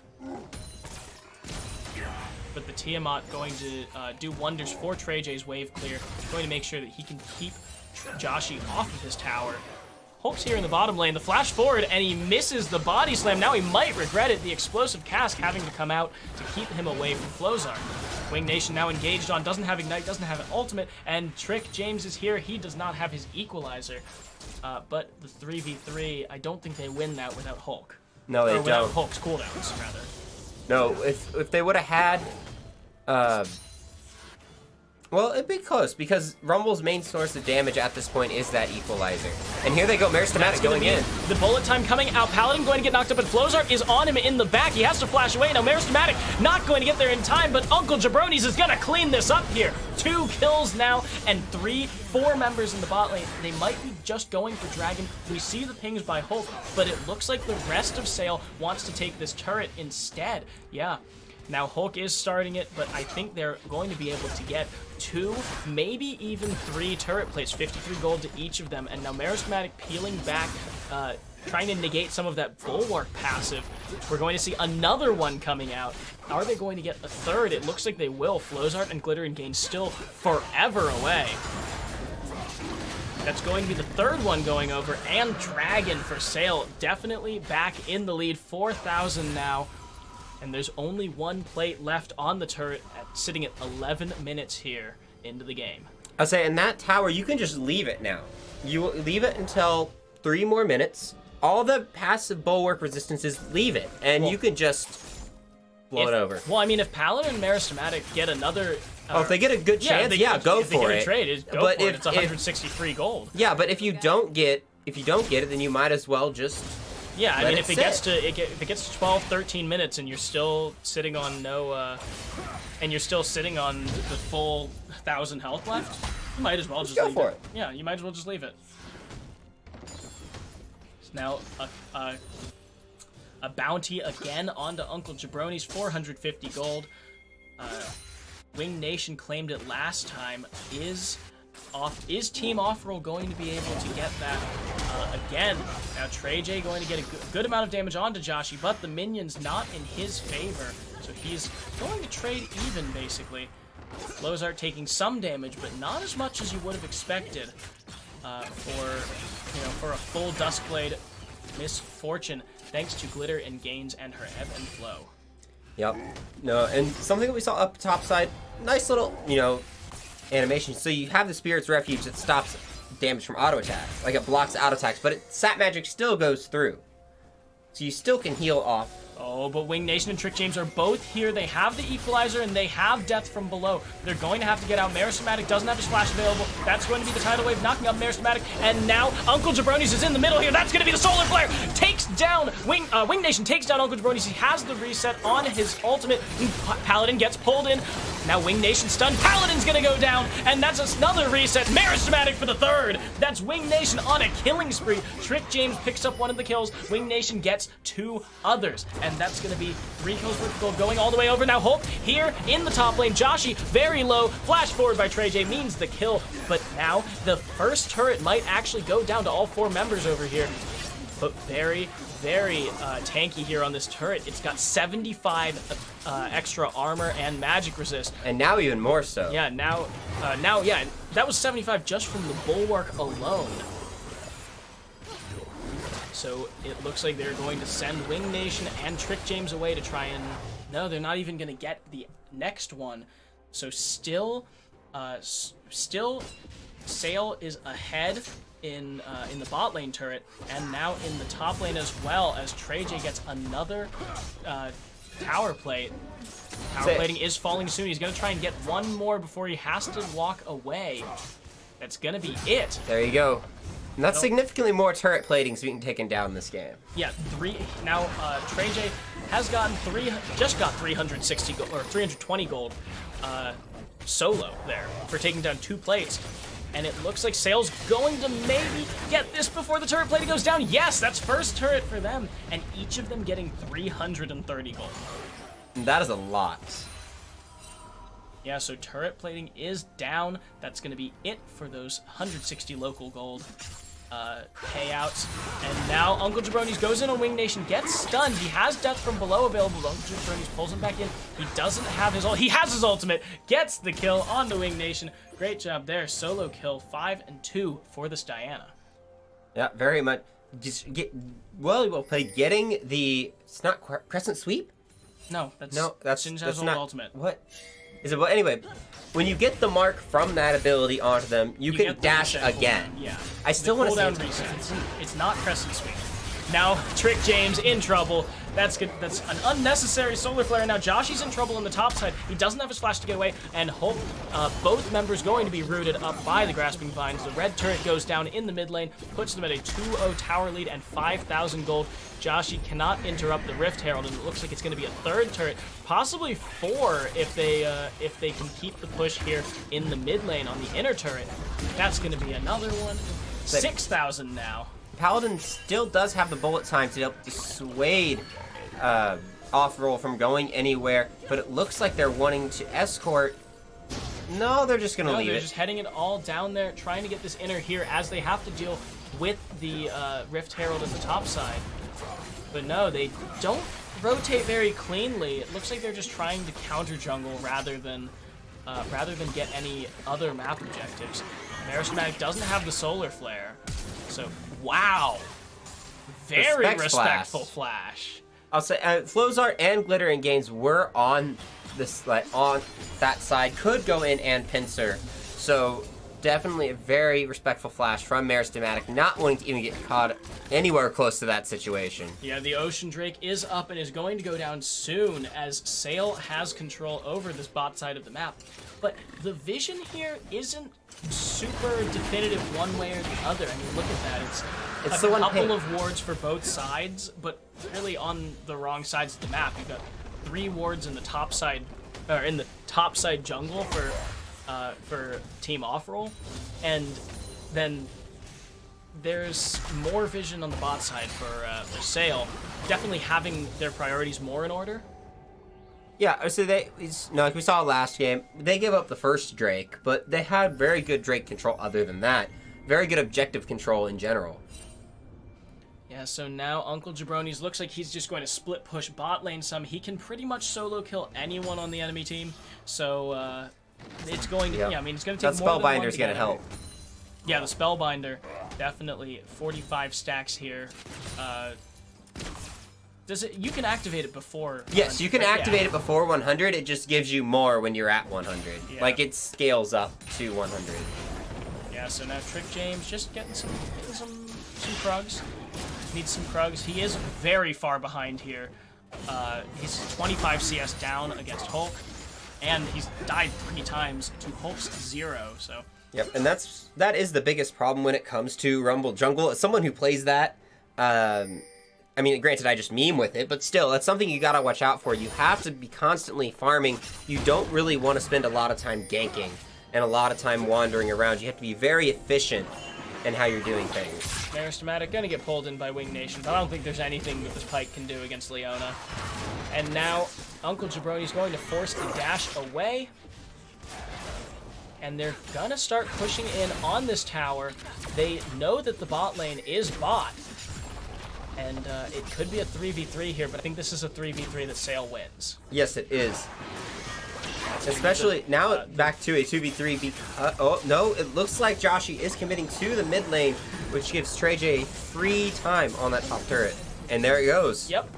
Playing that really well. The Shen playing it really well, and that's going to be the Stand United coming in, going to not catch Glittering Gains, but does catch Flowzart. Glittering Gains flashing away, using the Tidal Wave. Hulk flashes through the Tidal Wave. Now Maristamatic might be caught. Trick James is here. Paladin going to be pulled back. That's going to be the bullet time coming out. Doesn't quite get taken down by the death from below, and that's going to be a 2 for 1. Paladin loses his life, but Jabroni's gets both of those kills there.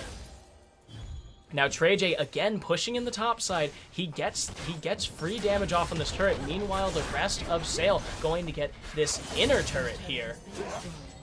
TreyJ is back to his roots. He knows what he has to do, and what he has to do is split push his team's way to victory. Joshy has to go up there to deal with him. Uncle Jabroni is taking so much damage. Doesn't de-aggro the turret. Gets shut down by Flowzart. That's a significant chunk of gold. And now Maristamatic going to be in trouble as well. Hulk, wow, that's a lot of damage. And now Trick James gets a Dark Harvest stack off from Maristamatic, as TreyJ has to walk away because Wing Nation is coming, and the Grasping Roots are on the way, but I don't think they can quite catch them. Sail pushed back into an unfortunate position, but they're still 8,000 gold ahead. All right, with a lot of damage coming out from Hulk onto Oh, the Flozart. Meristematic goes in. Now Trick James is flashing away. Trey J is here, takes down Flozart, and that's going to be Wing Nation going very low after he takes down Meristematic. He loses his life, and now Trey J going to die, but that's going to be Trick James. No, Trey J's alive. That's going to be Joshy on the run now. Glitter and Gaines being chased down by Uncle Jabroni, who takes him down immediately. That's an ace for Hulk and Meristematic. Now, the members of Sail running it down the mid lane. They're sailing it down the mid lane, rather. They're taking this minion wave and pushing it into the base, trying to crack open these inhibitors at 20 minutes on the dot. They're 9,000 gold ahead, about to be 10. And they have taken down the one turret. They're about to take down this inhibitor. Only Flozart's alive. Trick James and Wing Nation are both coming up, but the equalizer is not up. That's going to be the free inhibitor here as they move back for the dragon in 40 seconds. Yeah, they can move back for the dragon. They can go get that. The rest of the team, rest of off roll now is up. You know, they don't necessarily want to go for Baron right now, but one more getting a pick, getting anything could mean a free Baron for Sail. Yeah, and they're going to dance around this dragon here. It is an Infernal, definitely important to have for Paladin and Jabronis. So they're just going to dance around that. They actually don't have any Baron control. They have no vision on the top side of the map, focusing everything on Dragon right now. Meristematic zoning off Glitter and Gaines, but Hulk coming up, helping zone. And that's going to be the pull, not quite connecting on Hulk. The sweeper ran out before they could take that, and now Hulk, flashing mastery, about to jump over the wall, possibly. No, doesn't look like it. But we have Uncle Jabroni's pushing in the bot side, so this is his turret to take if he so chooses, because the rest of the team can't help but have to clear this. That's going to be Hulk being pulled back in. He uses the explosive cast, the equalizer goes wide. That's going to be Trick James taken down. The tidal wave catches two, but it's not enough. Meristematic doesn't have the solar flare, just used it there.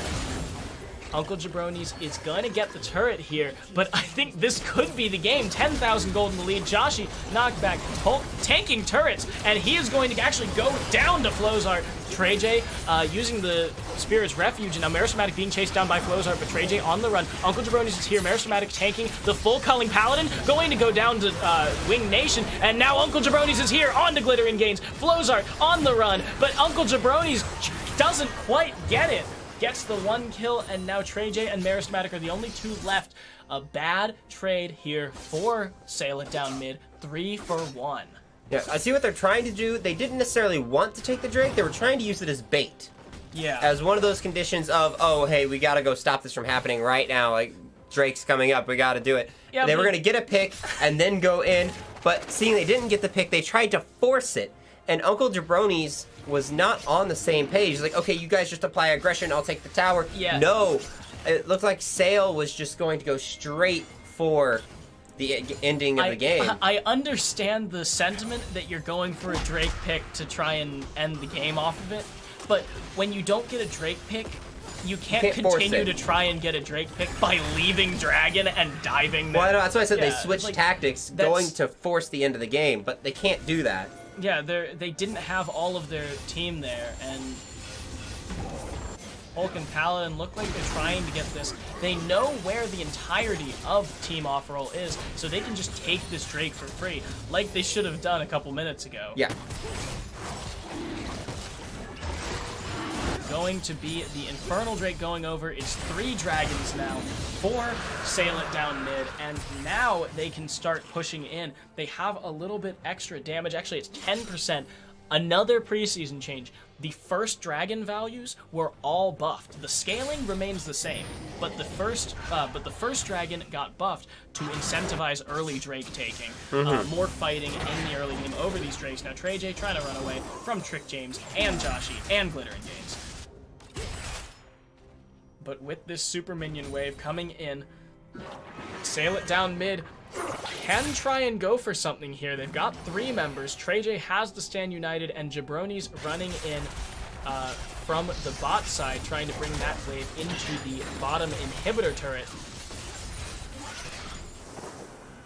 Good vision, though, from Team Off-Roll. They do have 4 wards here in the top side, 5 now. But Hulk could be caught here. He is caught. He's going to go down to Trick James. Now TreyJ trying to run away. Glitter and Gains got very low there, so might have to go back. Jabroni's going to take the bottom inhibitor turret here and pushing in for the inhibitor, but they have to be careful. They're down a member, and they're down one of their biggest team fighting movements. They are.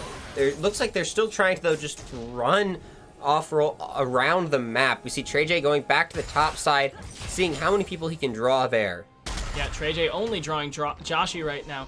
He is ahead of the tree, but I don't think he's ahead enough of the tree that's going to take multiple people here. But Meristematic being here, going to be very bad for Joshi. That's going to be the stun. Now the root. But Meristematic, they're not tanky enough to cut down the tree.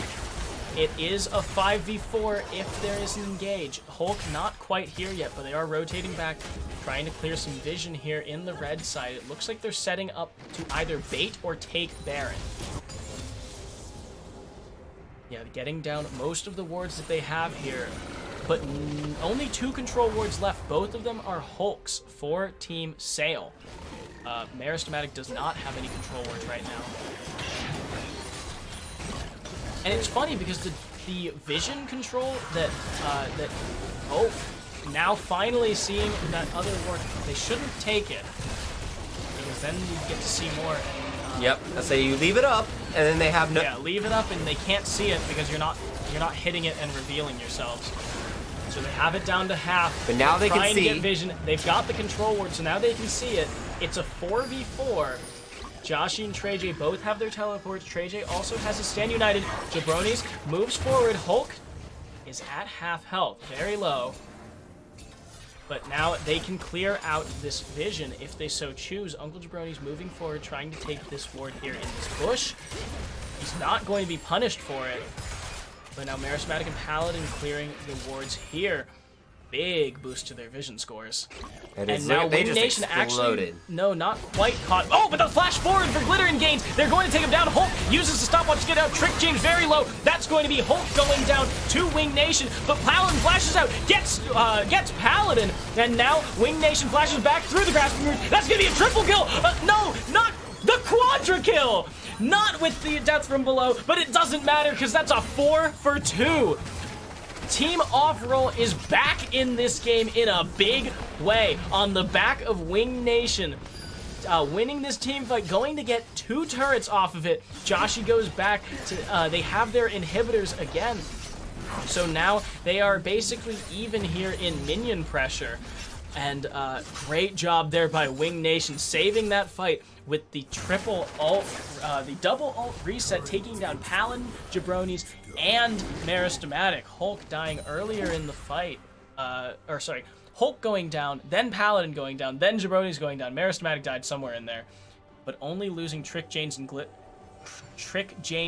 and Gains in the early of the team fight, but they committed too much. They committed too much for the Nami. Yeah, they did. And unfortunately, TreyJ, you notice that Stand United was there, attempted to be used. However, Pyke ult doesn't care about shields. Yep, Pyke ult does not care about shields. You're going to die no matter what. Now, TreyJ can mess with Wing Nation. Trick James is here, so I think they could take him down if he can't get away, but he's going to taunt over. Doesn't quite pull him back. So now with the dragon coming up in 15 seconds, it's the 4th elemental Drake of the game, possibly the 4th of the game for Sail It down mid. Uncle Jabroni's flashing forward onto Glitter and Gains, pulls him back. That's going to be the ebb and flow though. Glitter and Gains stays alive and the kill by Flozar onto Uncle Jabroni's. Too aggressive, too aggressive. Just a tad bit, but good exhaust there from Glitter and Gains, making sure to nullify a lot of that damage. And we now see another Ocean Drake going over to Sail. This is great for Sail's sieging, but at this point, they need to win these team fights rather than win sieges because, you know, the gold is slowly going back into the favor of Team Off-Roll. It's only 5,000 difference, whereas it was 10,000 not 6 minutes earlier. Yeah, it is. Now, if those 3 Ocean Drakes were Cloud Drakes, I'd have been like, yes, Cloud this Drakes, is perfect this is for them. great. But unfortunately, the first Cloud Drake of the game is showing up here right now. like the next Drake to come up. Yeah, the next Drake is a cloud, and that looks like it's going to be a turret taking the third of the game for Team Off-Roll. And now TreyJ getting hit by the turret, but he's very tanky. Yeah, just Wing tickles. Nation. Wing Nation is a lot of the strength of Team Off-Roll right now, so not having him there, sending him to deal with TreyJ, is going to basically neuter their team fight. Yes, it is very much so. And now Uncle Jabroni's with the blue buff. Finally gets his blue buff, or their blue buff rather. And now Wing Nation chasing down TreyJ. They could get the kill here. 3 members. He gets pulled back in, going to taunt away, hitting Wing Nation in the process, but TreyJ going very... he's taking damage slowly but surely, but I don't think there's any way that he gets out of there. Fails the Dyrus Flash, gets a 3-man taunt, but it doesn't matter. Whoa, Glittering Gains. Going very low, but not enough. The shutdown by Wing Nation. Glittering Gains getting a little close there. Hulk on the run. Paladin, Meristematic, both coming in around the side. Uncle Jabroni's is coming in. That's Trick James and Glitter and Gains. They're pretty low right now. Glitter and Gains about half health. Trick James at 80% or so. I don't think they can risk taking this without getting engaged on and losing a fight. No, they are still 4K behind. They can't necessarily go for anything at the moment with their health bars being as is. Yeah, they can get the turrets, however. All of these outer turrets that stayed up for so long during this game finally going down and granting them a little bit extra gold. Wing Nation pulling in Uncle Jabroni's going to get the stun off. Hulk not stunned, but Jabroni's so low, but no, he fails the ultimate. Jabroni's used the stopwatch to get through it. Now Trick James, he goes down. Joshy very low. That's the double bubble though. And now Flozart, Wing Nation coming in on the side. He doesn't have the death from below, but he can still go in on Paladin. Paladin trying to get away, but Wing Nation gets his Guardian Angel popped. But Gragas goes down. Now Wing Nation on the run. He's going to go down. That's going to be Meristematic, however. He's going very low. And now we need to see Paladin pull something off big. Flozart gets his Guardian Angel off, and Paladin does not die. That's going to be Joshy flashing over the wall to try and take down Paladin. Paladin flashes away from Joshy, and now he's chasing him down. The Sapling is going to chase down the Misfortune. That's going to be the flash forward. The Sap Magic, he gets him. The double kill by the top laner. It's a 4 for 3. Again, another team fight in favor of Team Off-Roll. Come at me, bro, emote. He's chasing him down. TreyJ has the point runner that's going to let him do a little more damage, or a little more speed for Joshy, and the inhibitor stays alive, most importantly. That is, unfortunately, that was a really, really well fought fight for both sides. I definitely think what caused that fight to be so good is we did not see the resetting death from below. Wing Nation, unfortunately, had that stopwatched, or it was stopwatched by Uncle Jabroni's. Yeah, Jabroni's with the great hit of the stopwatch on the death from below, keeping Wing Nation from resetting it through his team like he did in the last few fights. So Uncle Jabroni's is going to want to finish that Zanya's very quickly, so that he can continue to do that in the next couple of fights against Wing Nation. Now Meristematic engages a little too fast. That's going to be Hulk forcing Wing Nation's dash away. Hulk, though, he's so squishy. Now Uncle Jabroni's coming through, going to get the hit onto Joshy. That's the culling coming out. Hulk Zanyasing the ultimates, but that's going to be Wing Nation with the kill. Glittering Gains going very low. Uncle Jabroni's doesn't have the Zanyas. He can't go in. Glittering Gains goes down. Paladin going to lose his life to the death from below. Wing Nation, he gets, no, not quite gets away. Trick James now fighting off Uncle Jabroni's. Uncle Jabroni's gets him. Now Flozart is back in the side of the fight. I don't think there's anything they can do against this. He's chasing down Meristematic. He's going to take down Meristematic as well. TreyJ is trying to do what he can, but there's nothing he can do against this Lucian. He has to taunt over the wall. Lucian not going to quite be able to follow him, and Joshy making chase as well. Good job, though, peeling off this chase. The objective is more important than the kill. It's definitely the kind of thing you can get a decent bit of damage onto this turret. The wave is coming up behind you. TreyJ might have to try and sacrifice his life here to keep the inhibitor turret from going down. If he can force Flozart away, Flozart with very low mana here. Yeah, and I think that is the biggest savior for off-roll. The fact that if Flozart had the mana, could do a round of abilities, have the double tap, and get a lot of chip damage onto that turret.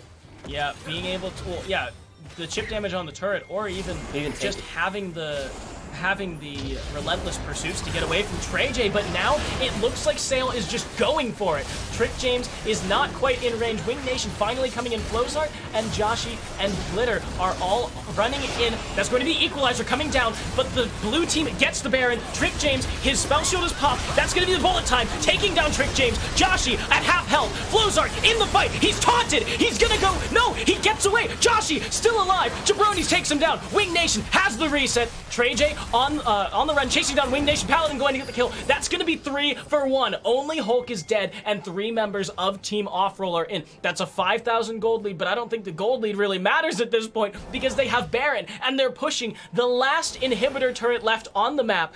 Jabronis running it down top, clearing the minions immediately. They're going to get the 2 cannons in onto the top turret. Flozart can't do anything without getting engaged on. That's the flash forward by Jabronis. He gets the dash onto Flozart. Flozart has to dash away. That's going to be an inhibitor in the top side. They might go for the end here. Trick James up in 9 seconds. Wing Nation and Joshi in 20. They're going to get the top Nexus turret. That's the taunt onto Flozart. Flozart dashes away. He gets away, but that's the other Nexus turret. Flozart so low right now. The Nexus going low. Sale trying to finish it. Trick James goes down. That's going to be Nami as well, and it's going to be a 2-0 for Sail It Down mid. Ooh, good use there of the push with the Baron. They knew that there was nothing at all that that Off-Roll could do. Flozart was there, did not have the cooling. Glitter and Gaines, of course, has no wave clear herself. So well played, not needing to even focus on any of the other inhibitors. Go where the wave is, push that wave, crash it, crash that wave, then into the Nexus and win the game. Yeah.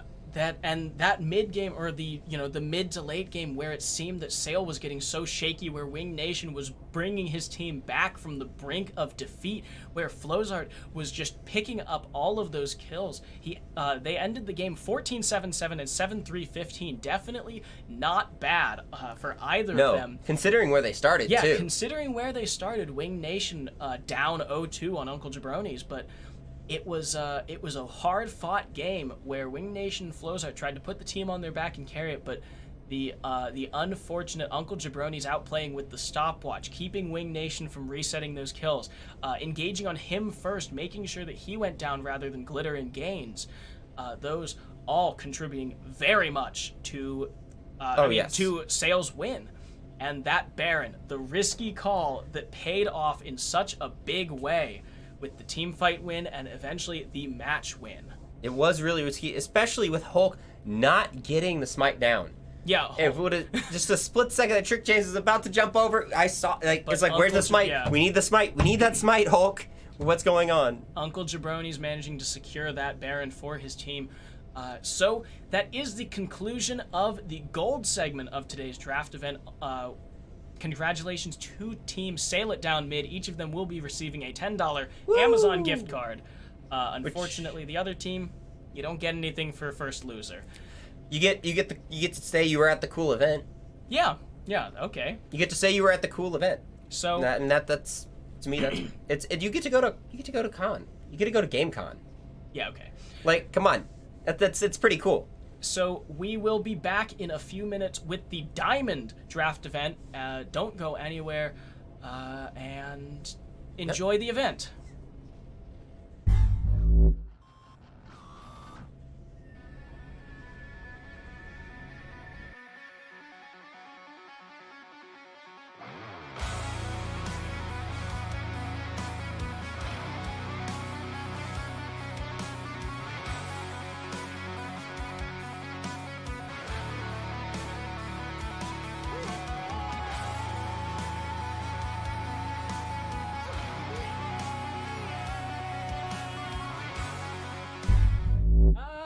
I almost forgot. We actually have... That's right. We actually have a interview for you. Let's just throw it over to them right now. Whoops.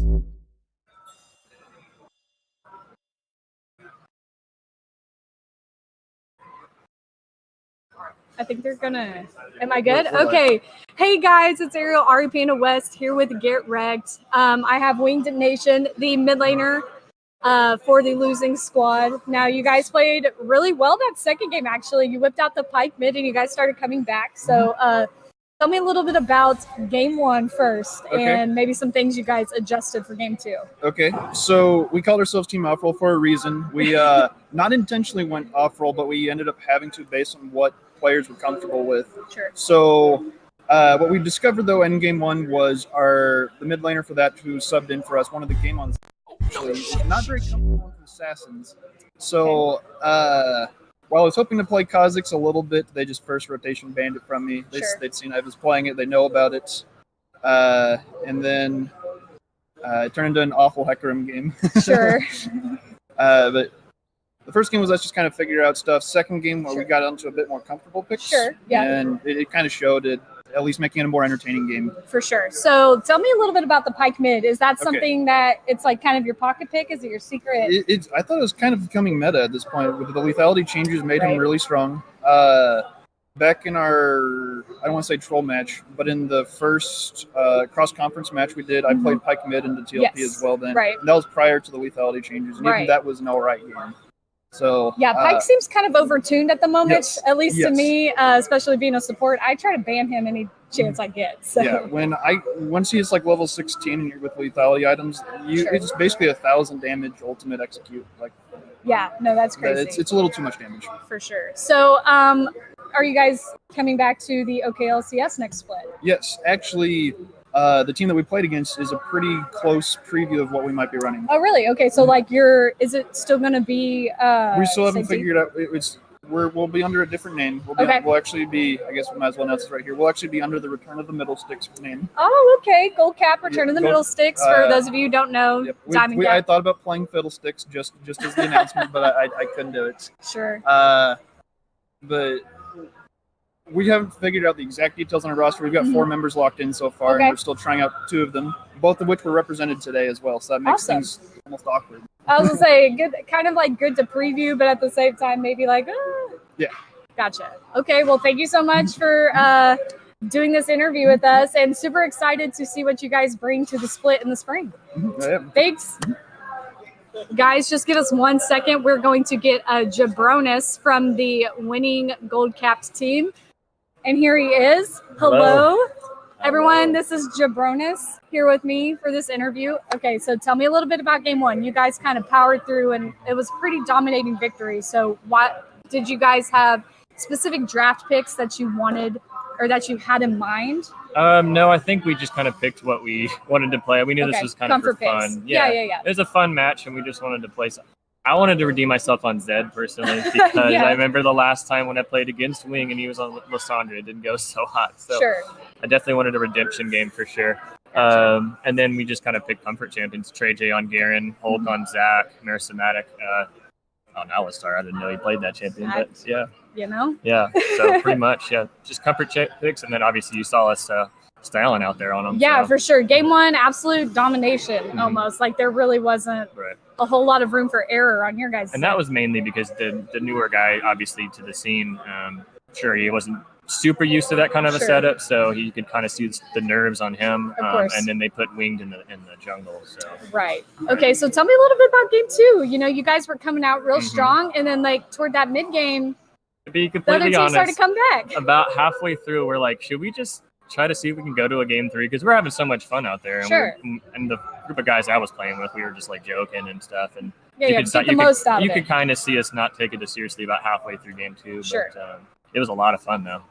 Really back and forth. When Pike got the quadra, when Wing got the quadra, we were like, or maybe we should actually go for inhibitors this time. So, let's prioritize objectives at this point. That's how those fights went on, too. Yeah. So what about Jingo Squad? Are you guys coming back next split? Or No. So Jingo Squad it was just me and my friends. Like, it was all a group of us. We knew each other in college, and Boner Jams or BJ97 was just an old friend of mine. So we just wanted to just play together and see how we did. Yeah. And y'all saw us not take it as seriously the first half. Sure. We were just having fun playing Friday nights.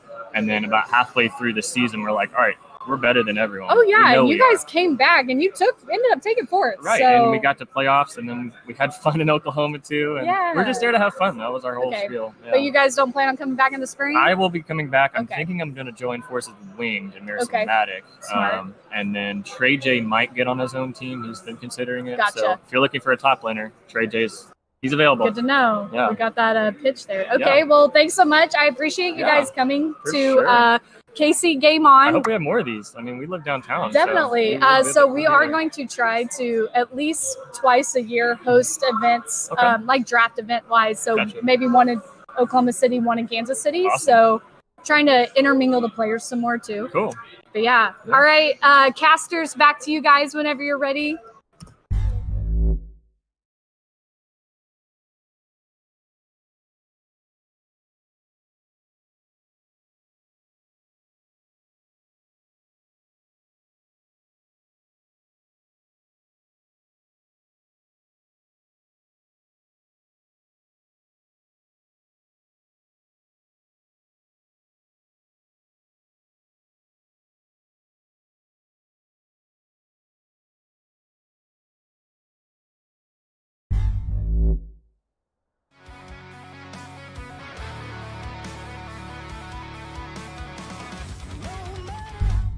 Yeah, the mic was muted. We'll be back in a couple minutes. Bye.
And we are back. We're about to hop into the first of the first game of the Diamond Best of 3.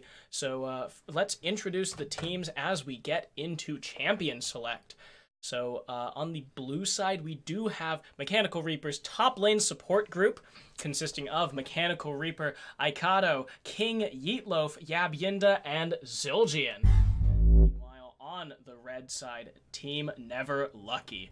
Player John, formerly of Unlucky Retribution, Moose on Deleuze, NHG Icarus, FOTC Fourth Shot, and back from the dead, Ari Panda. Definitely back from the dead. Decided to not play this split. Just taking it chill. Maybe this is her rebirth. Do you think she'll come back for? Oh no, she sucks. No. She's not making it back to Diamond. That's for sure. Well, okay. Well, maybe the gold leagues then. You know, there's something between gold and diamond. The thing that doesn't exist this last split. Yeah, that's not GetRECt's fault. That's these no, assholes it's not. who didn't sign up for platinum. So the Jhin banned away from Fourth Shot, and then the Lucian banned away from Yabi.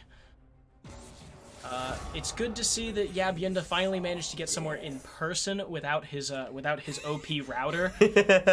So we will not be seeing him crash all game. Karthus banned, smart. You know, Karthus very strong, as we saw in Game 1 of the Gold Series, and then Yorick banned away from Mechanical Reaper. Nothing too surprising there Yeah. at all. Everything pretty much making sense right now. Mechanical Reaper and Player John going to ban the last two champions of the first rotation of Champ Select. Couple seconds, we will see the Nami taken away from Ari Panda. Yeah, come on, Yeah. you can't let the You can't let the e-girls play Nami for 4 games, right? No. It's already happened so far, so... Graves taken away from Mikado. Smart, it was one of his most comfortable picks during the regular season of Diamond Capped, so we'll see the first picks coming through. Are there any big pocket picks, flavor of the month sort of strong meta champions that you think we'll see from Mechanical Reaper? Not necessarily. From this first pick? Not necessarily, but Urgot, been a flavor of the month for a little while now. Casually, I mean, he's just casually been strong forever, so... Yeah, I mean, he beats most melees, and I mean, he's about as tanky as a melee while being ranged. So Varus coming out for 4th shot, Player John on the Shen. I say these are both signature champions for them. Champions that we've seen them play a lot through the OKLCS this split. Yeah, and now we have Aikado and Yeetloaf picking. Yeetloaf and Aikado, both of them actually junglers, so we'll be interested. I'm interested to see which one of them decides to go jungle. We've got the Ivern Hover and the Thresh Lock. That's probably for Zildjian. He's a support, right? I believe so, yes. Yeah. So we do have the Twitch Hover. This could be for Yabyinda. The Thresh Twitch combo, very strong. Yes, it is. Twitch liking supports who are able to hold people in place, but not bring them to him very much. Yeah, and also to get him out. But we're going to see the Ezreal lock. Yabyinda has played a lot of Ezreal this split, so... And did recently get buffs as well to the Essence Flux. Yep.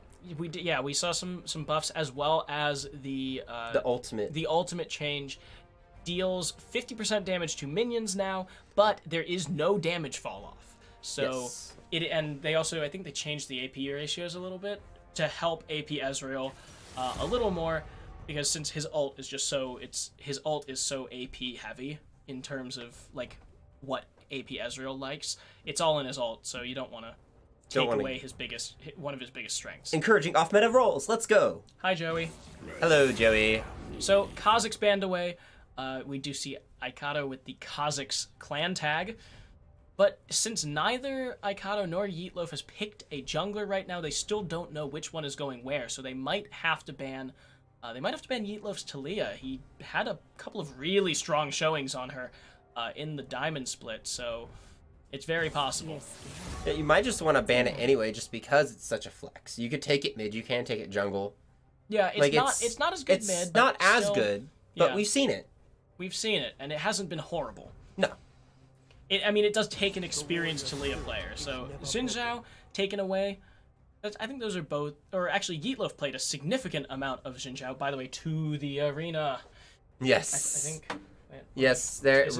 Yeah, there you go. To the arena. To the arena.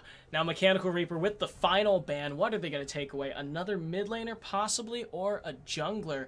But pinching the jungle pool, I don't think that that serves them that well. We're going to see Ari banned away from Icarus.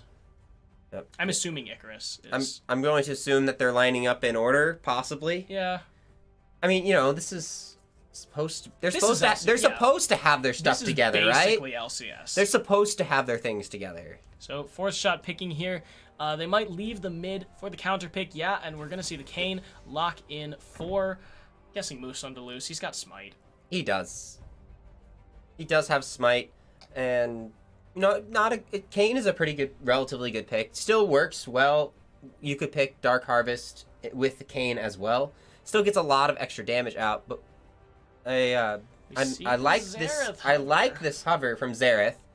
Why? Well, I was just saying I like it because Varus is going to sit in the back and poke. You now have someone else who's also going to sit in the back and poke. On the other side to counter poke. That's the worst counter poke. Pick. Counter poke. Shen, Leona, Kayn, and you're saying that Xerath is a good pick into that? I like Xerath. Well, I know. This is why I'm such a low rank and why I am not good at League of Legends. Another Xerath, though, and a Xerath lock. That's, Damn. You've got to have the fanciest ass feet to get away from... I mean, yeah, Solar Flare into Kayn engage, that is not good for you, especially since we are going to get the counter pick for Never Lucky. That lane is basically, yeah, and Echo here, yeah, that is not going in Yeetloaf's favor. Oh boy. So that is going to be the Camille jungle for Aikato, and we're going to see the Ezreal Thresh bot lane, of course. And Shen, Urgot going against each other in the top lane. Kayn versus Camille. Then Echo Xerath, and rounding off the bottom lane against the Ezreal Thresh is going to be Varus Leona. So, I mean, how do you see this game playing out? Well, Kayn is very aggressive early. Moose, of course, being an experienced jungler, I see him taking the Kayn and bullying this Camille out of the jungle, putting her behind early. Camille is very weak in the early games in the jungle, doesn't want to take, she doesn't really able to take 2 jungle camps back to back very easily. So if Kayn gets in there, messes things up for Camille, it's going to put her behind so far.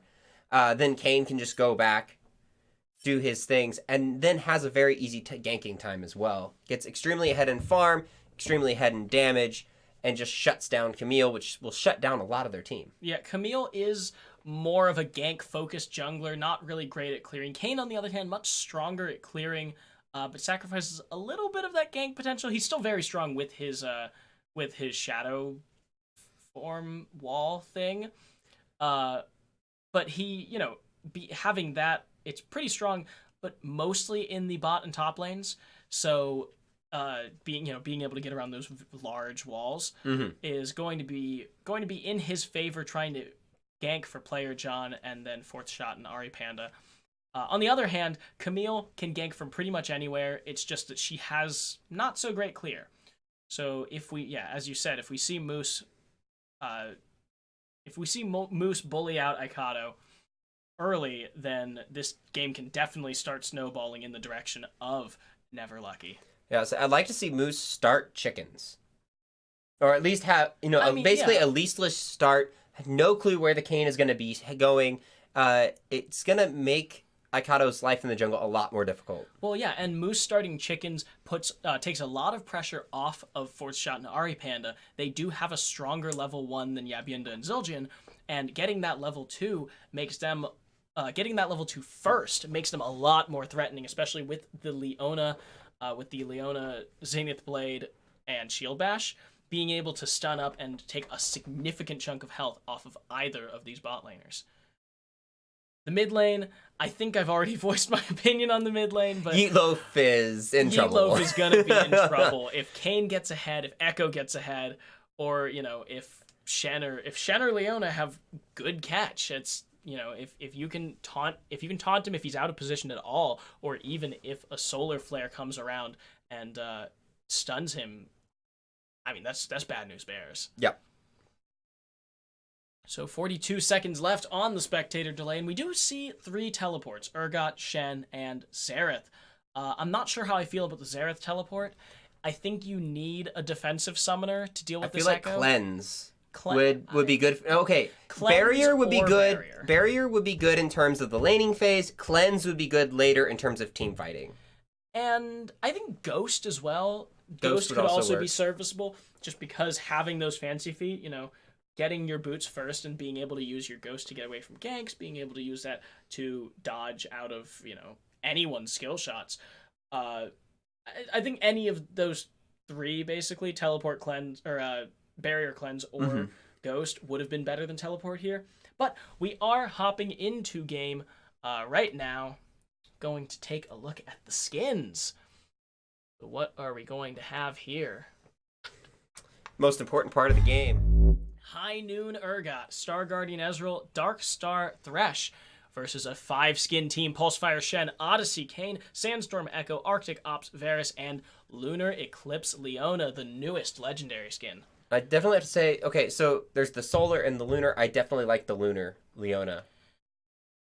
I think it's cooler because it's more different. I think Solar Eclipse is basically just like Mega Leona. Well, yeah, I like Lunar Eclipse Leona just specifically because it's an entirely different aspect because Leona it's the sun. It's always been the sun, and lunar, that's always been Diana's thing. So like we're like crossing over. Yeah, I like it because it's more different. Because I mean I don't get skins that are like, oh well, here's just a cooler, better version of the champion. Like what's the one where Spirit Guard Udyr is like that. It's like, oh well, here's the visual update that Udyr deserved. But you got to pay $30 for it. Yeah, here's a $30 visual update. And then like what's the Kale not Judgment Kale, the one that Justicar, yeah, the one that's basically just Kale without her helmet. Oh, well that one's different because that's just a helmetless Kale. Also, I think that was her release skin. One of her release skins. Because Kale's like 1 billion years old and original game. Yeah, she was. I think she was one of the first champions. Back when you got the game on a wonderful little disc, like the one behind us.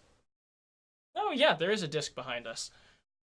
Fun things on the wall behind us. So, I actually am questioning the Dark Harvest on Urgot.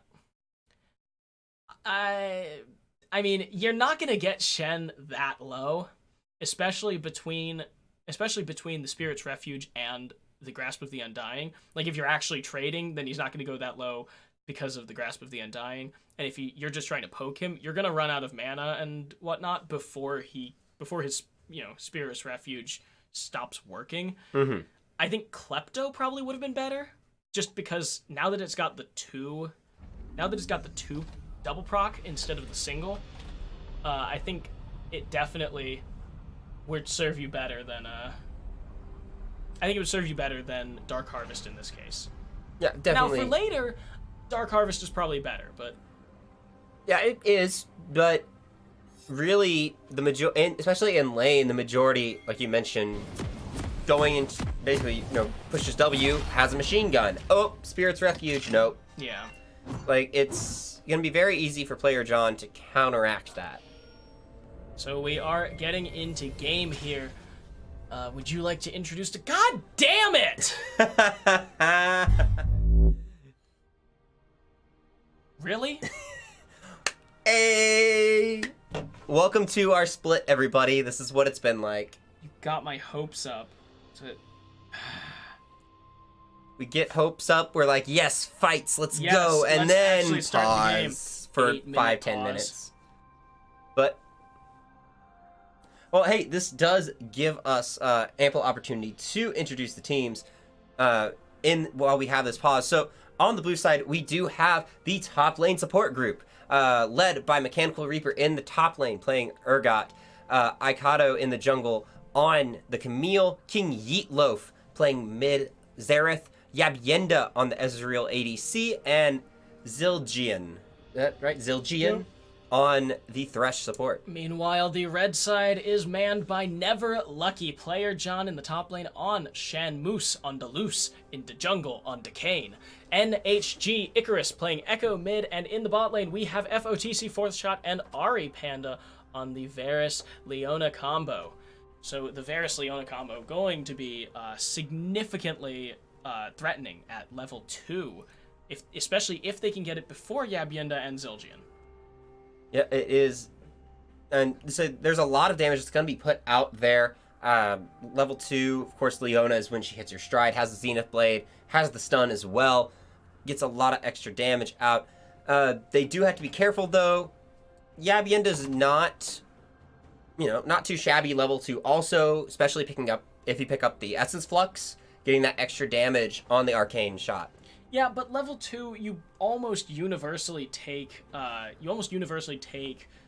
Arcane Shift. Arcane Shift, especially against something like a Leona, so you can get away if she hits you with the Zenith Blade. If it were like a Janna, then yeah, you could take the Essence Flux without any sort of trouble. But there's a problem. I mean, there's a problem there when you can be engaged on. Plus, Zildjian. On Thresh, you basically take Q, E in either order, since that's a lot of your both engage and disengage. Your Lantern doesn't really make sense until later when, ganks come through, because you're not going to be playing that far back to be able to use your Lantern, especially when you're playing with an Ezreal. cheeky lantern ganks from the side are always fun. Yeah. So, if these guys will ever unpause... Woo! See, I thought that I could get out of here before, like, 5. I wanted to get out of here before 5. I know, I did if they're too. gonna pause for 10 minutes every game. Nope. Oh, well. Well, I'll take this moment to say, follow and sub, hashtag GetRECt. Yeah. We are at GetRECt TV. Obviously, if you're watching this, you know we're at GetRECt TV on Twitch. I think we're GetRECt TV on... Hey! Here we go. I think we're GetRECt TV on YouTube. And I don't know, we might be GetRECt okay. We could If you type GetRECt onto YouTube, you'll get it. GetRECt, we'll be there. And it's RECT. So, getting into game, we've got Mechanical Reaper chilling on the bottom side here. And Zildjian coming up, I would assume that means he has Hook first. If he's trying to go for a cheeky hook, he's gonna hook. 4th shot flashes away. Respectfully, otherwise he would have definitely died. So Yeetloaf gets a little bit of damage off, gets his arcane comment, and 4th shot has to flash away from Zildjian's hook. Great early play there by the top lane support group. Yeah, it is. And this is gonna be mitigate a lot of the pressure that we would see 4th shot and Ari Panda get in the bot lane. Without that flash, be able to get out of any sort of sticky situation, like, you gotta be careful. Yeah, and it looks like Moose is going to start bot side. He's not going to go for those chickens first. So this is going to... I mean, yeah, if they can't be super aggressive early, there's no sense in not getting a leash. That is true. Unless that level 2 would allow you to be safer, but it doesn't really. So, we do see Icarus and Yeetloaf coming into lane against each other. Icarus is going to have a hard time for the first couple of levels, but once he gets all those basic abilities and maybe a little bit of damage, Aikado coming in, Icarus going to take some damage. Wow, gets put down to half health. Wow! Zildjian does not get the hook off onto 4th shot. And Mechanical Reaper already pressuring player John. Pressuring and missing minions. Yes, pressuring and missing minions. Yabienda, with the Kleptomancy, going to get some items off of 4th shot, or get some gold at first off of 4th shot. No items yet. But the changes to Kleptomancy for preseason did make it a 2-hit now, instead of just 1. Now Icarus taking a lot of damage. Moose on Deleuze is coming in, but it doesn't look like he can do anything. He's only level 2. So again, very rough early for Icarus. Is very much so. Now we see all of top lane support group huddled around, giving as Aikado takes the red buff. He's like, no, we're giving this to our jungler. You're not gonna get this for it. Yeah, and so now Moose on Deleuze will be without a red buff, which is going to be pretty big for him. Now, Mechanical Reaper taking a lot of damage here from player John, but player John used the Spirit's Refuge early, didn't get the Purge off. But now Moose on the loose, level 3 coming in onto Zildjian. Zildjian has his flash, is going to be forced to flash away, and Ari Panda cannot quite follow. She flashes as well, and Zildjian very low, but flashless.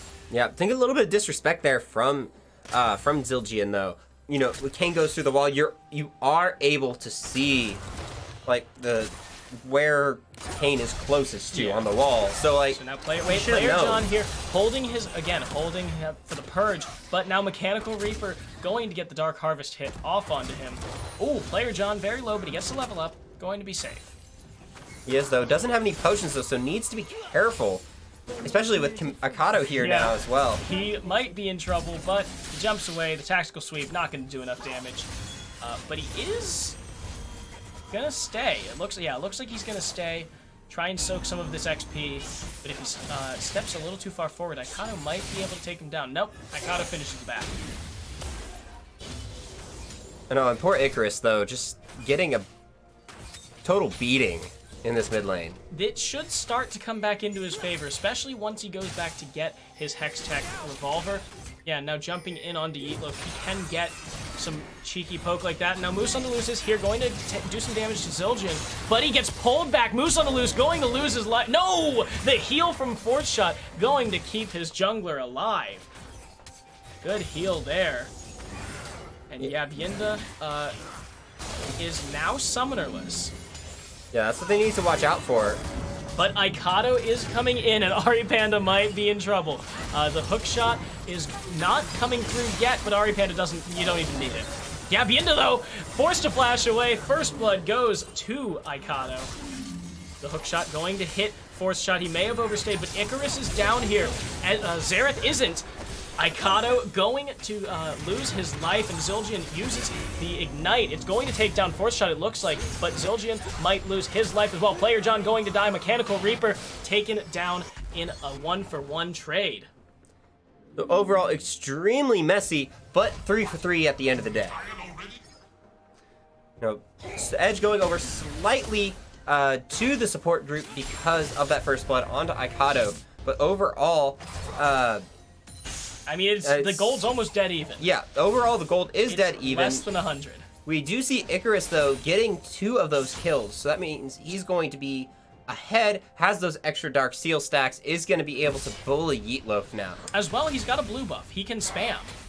Oh, yeah. Yeah, just going to try and clear minions, and even if he can't bully Yeetloaf directly, he can try to force him to lose CS, and as well, dodge away from his abilities with the jump thing. Dash blink. I don't know what it's actually called. Close enough. Fourth Shot going to get away from Zildjian's hook. And they're doing a great job of keeping this wave pushed into tower, trying to force Yabienda to lose CS, but he's still a little bit ahead. Yeah, that's one thing. It's hard to for an Ezreal under turret at early levels. It's a little bit more difficult. Arcane Shot isn't quite up all the time, so you can't just easily auto attack the caster minions. But this is one of the better. This is one of the better duos to try and push under tower and force to lose CS. Zildjian can't help prep the minions under tower because of his play passive. However, Fourth Shot is losing a ton of CS all on his own, failing to get these last hits. So so pushing him in isn't really doing that much. No, not really. He does seem to be slowing down here now just because he knows he needs these CS. So he's slowing down a bit to make sure that he is getting these last hits. Yeah, just a little bit, though. He's still trying to keep this pushed, auto-attacking these minions pretty freely. And Ari Panda almost seems a little out of practice, auto-attacking minions a little bit too early for the Targon stacks. So she is actually going to take a little bit of damage, but thanks to that shield. That tanky shield. I played Leona yesterday. I should know what her ability names are. But Moose on Deleuze looks like he is going to get the Scuttle Crab, and now Yeetloaf being engaged on by Icarus. He's going to get the speed up. That's going to be the Dark Harvest on him as well. Now Player John and Mechanical Reaper dueling under Player John's turret. Ari Panda going very low. Zildjian as well taking some damage. Icarus gets the Chrono Break off. Yeetloaf does not lose his life. But now Yabienda going to get a Mystic Shot off onto Fourth Shot. Just going to heal that back up. Going to heal it back up with the Honeydew, Honey Fruit. Honeydew is good. Honeydew is very good. I don't understand why people don't like Honeydew. They say it's like flavorless cantaloupe, and I don't get it. But Moose on the Loose is back again in the bot lane, and now Player John taking a lot of damage. The Dark Harvest comes off. Mechanical Reaper whiffs the Fear Beyond Death, and now Player John might be in a good position if he can get the taunt off, but no, he's in the minion wave tanking. Mechanical Reaper going to just have to back off. He still would have had a little bit of time before that taunt came off as well. Didn't want to blow the flash and try and flash into Mechanical Reaper. Yeah. And now Fourth Shot and Ari Panda, again, with the added pressure from Moose on Deleuze, they can try and push this back into the wave, or push this wave back into the turret, rather, and try and deny some CS, but right now, it still doesn't seem like it's working that much, even though he has evened up the CS from the... Oh, the Chain of Corruption comes out. Force Shot going to get the stun off, and that's going to be the kill. The True Shot Barrage doing a significant chunk of damage, but not enough to keep him off. Now Yabyinda in trouble. The Ignite comes off. That's going to be the hit from Moose on the Loose, and Yabyinda goes down to the Cane. Ari Panda gets away with her life, and they get the second plate of the game. That's going to be the Hextech ultimatum coming out. Icarus going to force the flash away by Aikato. Ari Panda might be in trouble if she can't dodge the Zerathol. That's going to be the kill. The heal comes out too late by Fourth Shot. She had flash. She had flash. Failed to use it. Unfortunately. Mechanical Reaper, though, so much pressure on this turret, used his teleport to get back to lane after player John used his previously. So now he's on a 12 CS lead and 2 turret plates. That's 320 gold. Yeah, now we aren't going to see that, show until his next back, but that's still nice to know, like, if you're Mechanical Reaper, be like, hey, I've got this in my pocket, I'm ahead of my laner. Yeah, player John using his Spirit's Refuge a little bit late. Now he's being chased down by Mechanical Reaper. But Mechanical Reaper chooses not to follow, instead just pushing his CS lead a little more, trying to keep player John shoved into turret, very much like how his opponent is keeping their bot side shoved into tower. Now Ari Panda here on Zildjian. That's going to be the stun coming off. Zildjian goes down to Ari Panda. The Solar Flare goes wide, or is it Lunar Flare? She's Lunar Eclipse. Good question. I'm going to say that it's a Lunar Flare. Except that doesn't make any sense. There's no such thing as a Lunar Flare. Is this Lunar Reflection? They're all Lunar Reflections. So now Ari Panda and Force Shot here in this lane. They get to push in Yabyinda a little bit and push this 10 CS lead to something greater. Yabyinda has finished his... Oh, that's the Chain of Corruption coming out. Yabyinda not going to... gets the Arcane Shift away. But now Aikato is here. Force Shot in trouble. The True Shot Barrage goes wide. Force Shot, maybe. No, Aikato very low, but if Force Shot moves forward, he could get Hextech Ultimatum. That's going to be the flash forward. The Essence Flux. The Stand United comes out. Yabyinda gets away with the Lantern. And that's going to be player John forced to back and then possibly TP top in order to keep Mechanical Reaper off of his turret. Yeah, no, he's going to have to get there quickly because... it does take a lot of, does a lot of the damage, but now that with him backing away, the pressure doesn't stop. 4 men. Zildjian is very low. Aikato going to go down. Icarus is on a killing spree, uses the Chrono Break. Ari Panda flashes the Xerath ultimate. The right of the Arcane is coming through, but it's not going to be enough to take down these members of Never Lucky. It looks like they are getting lucky. Fourth Shot gets hit, though. If Yeetlov comes around and manages to hit him with a well-placed skill shot, Fourth Shot could go down. Loose and Loose now very low as well. That's going to be the stun coming through wide, but Yeetlov has to worry about Icarus. Icarus is on him. He doesn't have stun. Icarus dodges the W, hits the Q.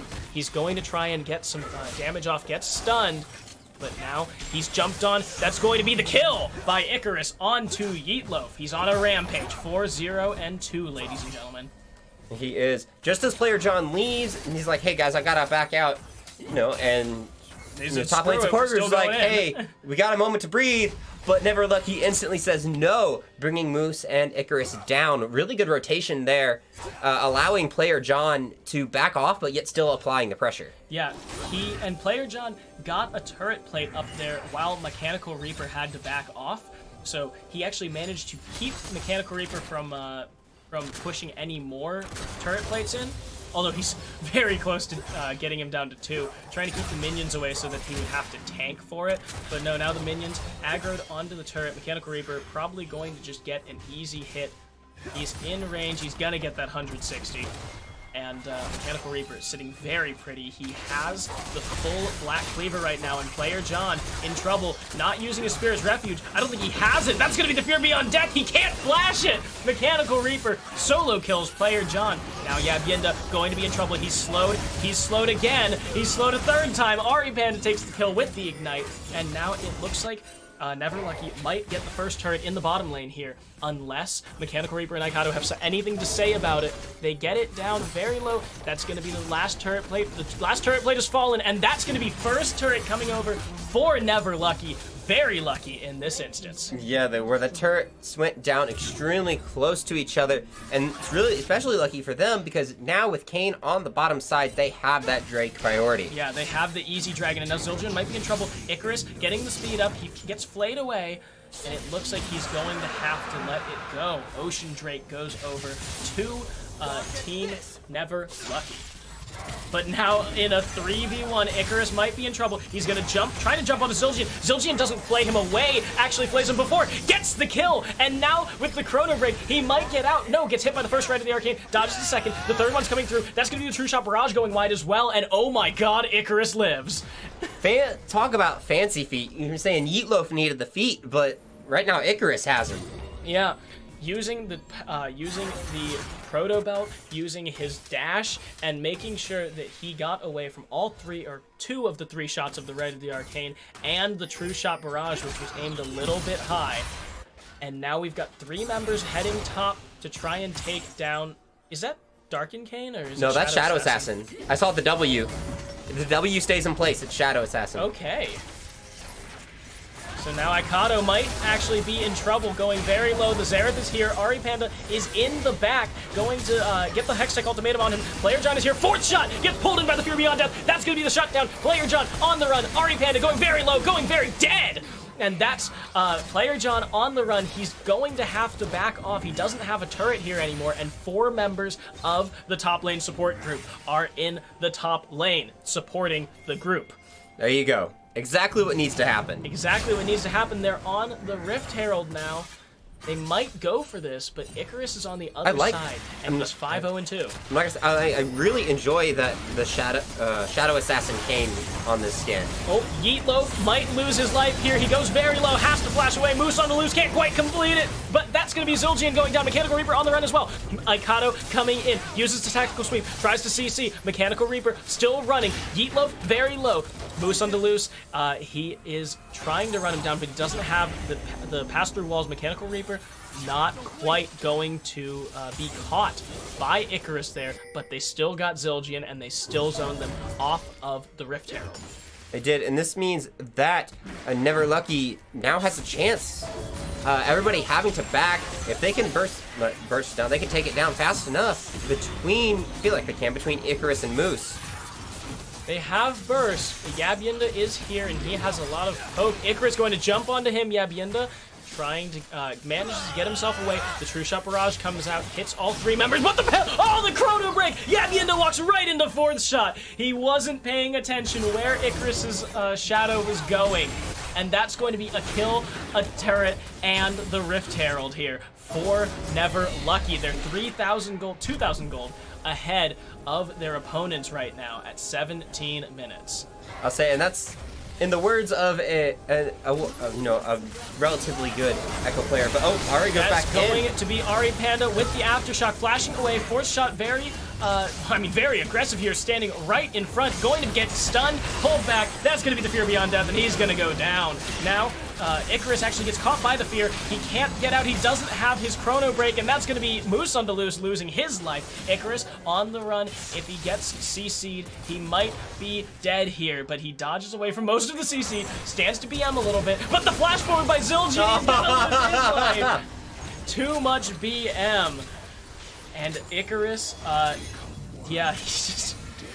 that's going to be the mid lane turret here for the top lane support group. Yeah, no, Echo is all about, someone once told me, Echo is all about thinking 4 seconds ahead. Yeah, and when you stop to BM, you stop thinking 4 seconds ahead. Yeah. Maybe he realized he'd be dead in 4 seconds anyway, so he just stopped to BM, maybe. You get 4 seconds worth of BMing if you realize you're dead. But now, with a 5-kill lead, the Never Lucky is only 100 gold ahead. Oh, they are. Good objective control there. And, well, shutdowns there as well, especially the Icarus and 4th shot shutdowns are doing so much to keep the top lane support group even in gold. 6 kills is 850, 900? I think it's either 850 or 900. I know it caps at 8. Yeah, 8 is 1,000. 8 is 1,000. I think it's 850. Still, that's a huge one. Oh! Zildjian might be in trouble. Oh, but Icarus follows him over the wall. Can't use the Chrono Break right now, but he's still over the wall. He has the flash. He's going to have to use it. The parallel convergence actually going to stun up Icado, and now Icarus can't get away. Yeetloaf gets him with the right of the arcane. Now Moose on the loose, on to run. Mechanical Reaper can't. Oh, Moose on the loose is caught. That's going to be Zildjian pulling him back. That's a double kill for Yeetloaf. Now Mechanical Reaper standing in the middle. Player John going to try and get some damage off him, but Player John is low as well. He can't quite get away. He has the flash. He might have to use it. Flashes the wall. The Fear Beyond Death goes wide. Zildjian can't find anyone with his hook, and now Fourth Shot might lose his life to Yabyinda. Yeetloaf and Mechanical Reaper are following. Mechanical Reaper can't quite get in range. Yabyinda neither. That's going to be the True Shot Barrage, and Mechanical Reaper going to take him down. Fourth Shot is dead, and Mechanical Reaper is unstoppable. 6-1 and 2.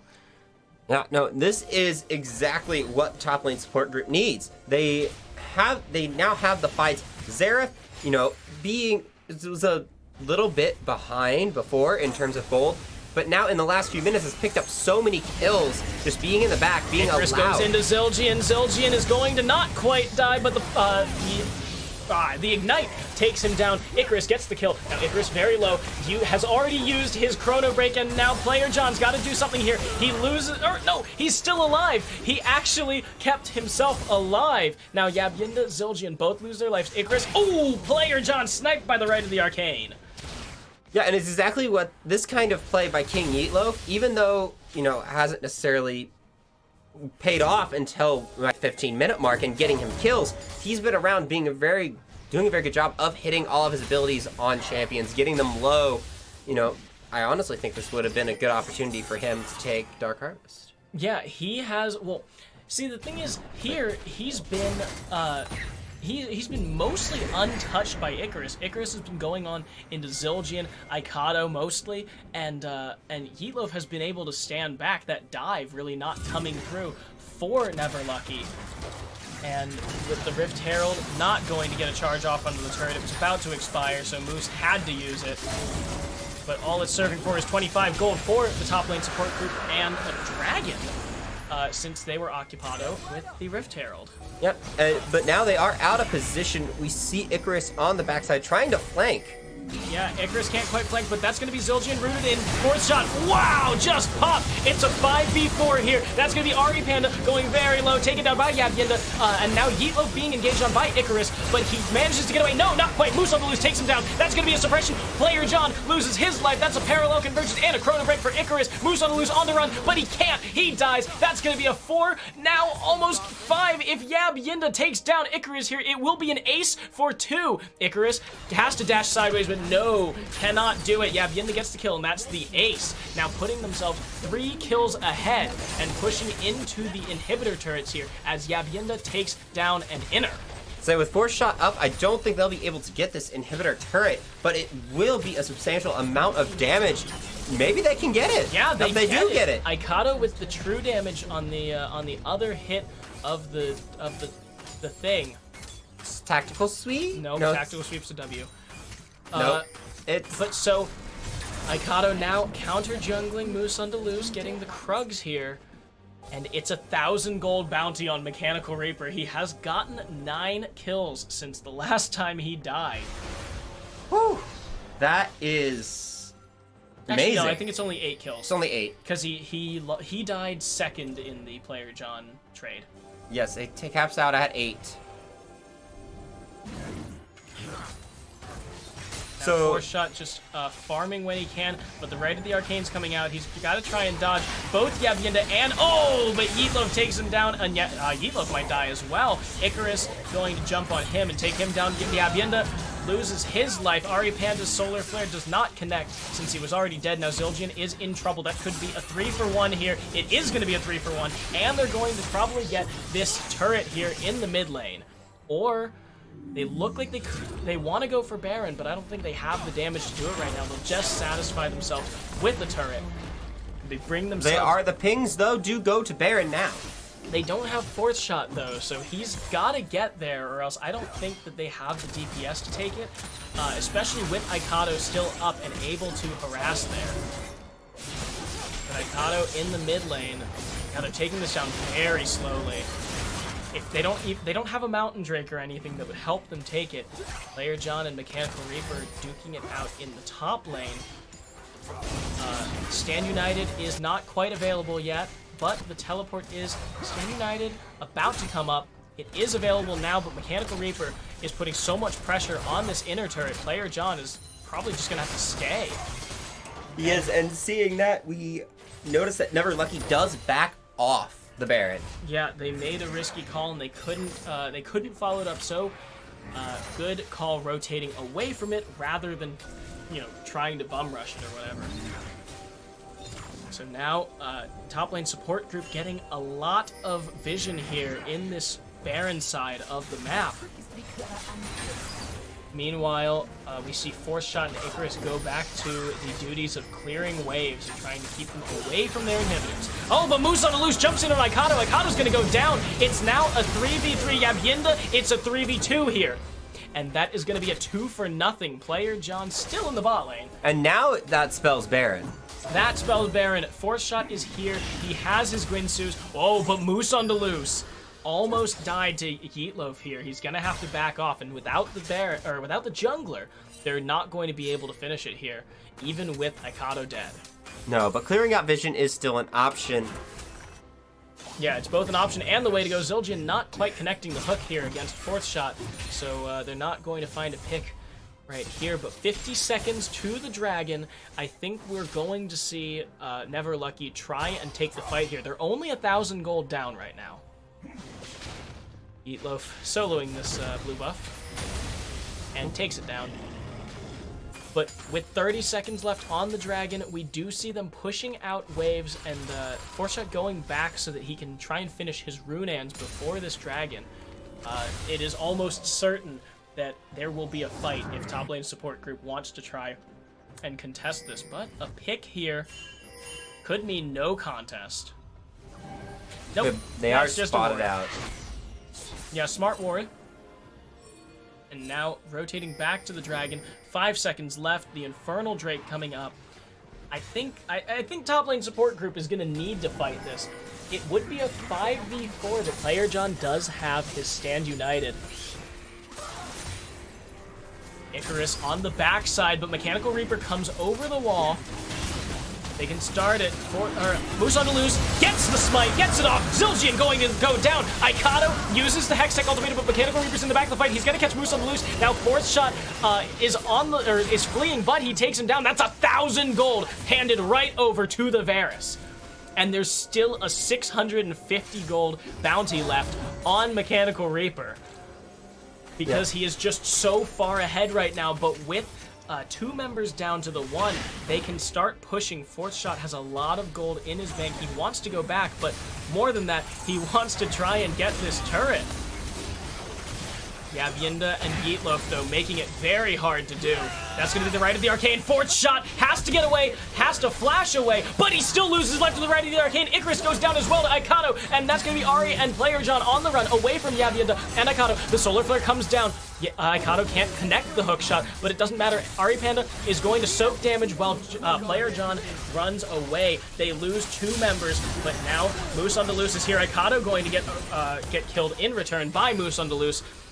If Yeetloaf moves too far forward, that's going to be the Hex Flash, but Zildjian can't connect it into a pick. Moose spotted by the sweeper. Going to get a lot of damage onto Zildjian. The hook does not connect.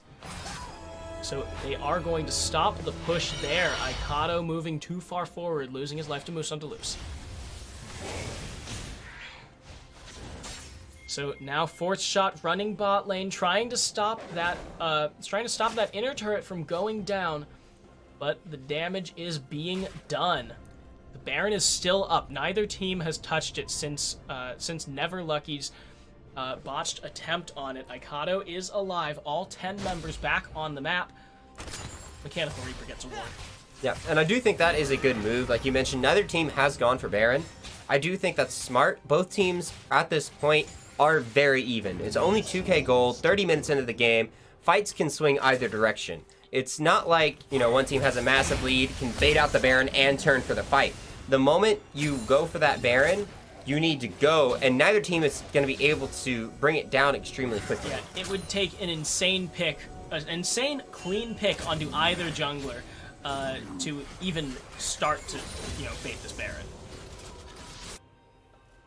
Now we've got Yabyinda moving forward. He might be in trouble. That's going to be... Oh, but Icarus has to Chrono Break away, and now Moose on the Loose is inside Yabyinda with the Emerald Trespass. He's going to deal some damage. Doesn't quite connect. That's a clean pick, as we just said, onto the enemy jungler.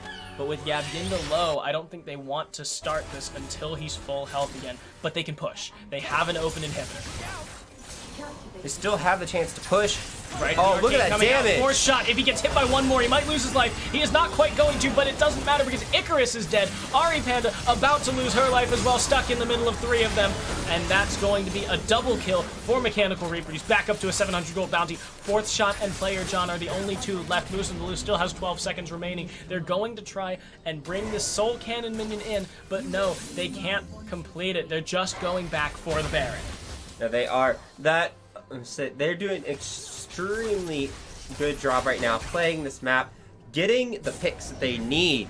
Icarus was a little bit on the greedier side, looking for that pick. Did see Yabyinda going in. Good reactions from Yabyinda and his team to instantly collapse onto Icarus. So now the 5-man on Baron. Moose on Deleuze is here. He could go for the hero steal. The flash forward Heatloaf is caught now. Fourth shot gets the kill. Mechanical Reaper jumps in. The Stand United comes out, but no, he does not connect. But that's going to be Moose on Deleuze jumping in. He's getting low. He's getting Zildjian low. Mechanical Reaper very low as well. Zildjian can't.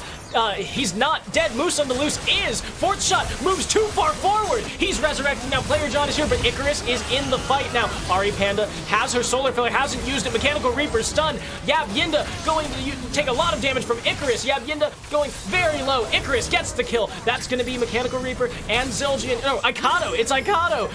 Ari Panda here. That's the parallel convergence. Gets the shield off, but I don't think he can complete it. That's a 3 for 5. The ace, Zildjian and Mechanical Reaper so low, and he's going for the end. He teleports in, taking down the bottom Nexus turret.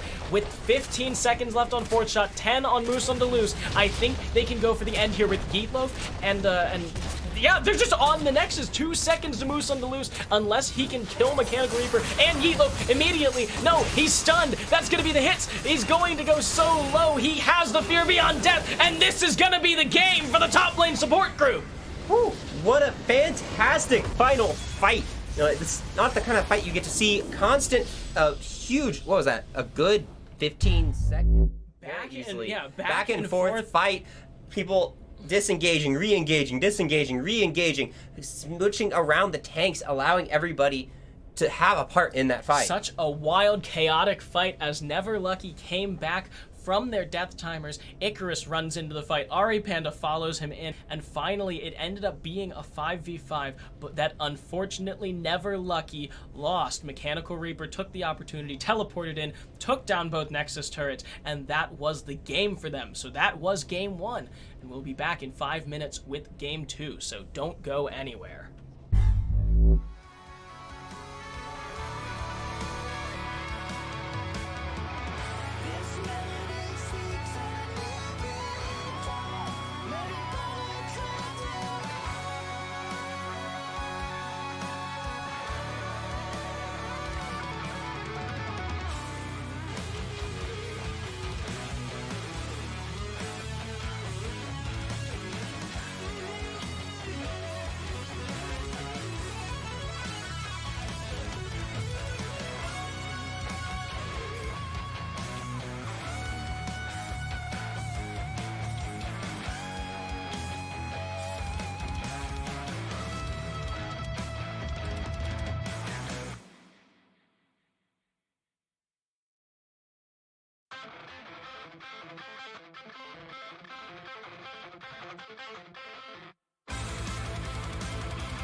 Welcome back to the GetRECt draft event hosted at KCGameCon. We are about to hop into Champ Select for the second game of our best of 3 for Diamond. We are just going to do that right now then. There we go, already in. I honestly don't really see any change in the bans. Both of these, it was like extremely close this last game. I don't really see any sort of pick that happened last game that was really troublesome for either team. Yeah, it was pretty close back and forth, and I think it was more the way that they played around the picks rather than the picks themselves. Obviously, Mechanical Reaper became a problem after he got like 4 after and 1 at some point. Yeah, it just went off, and he was crazy. Had I think a 1,600 gold bounty across 2 kills, across 2 deaths.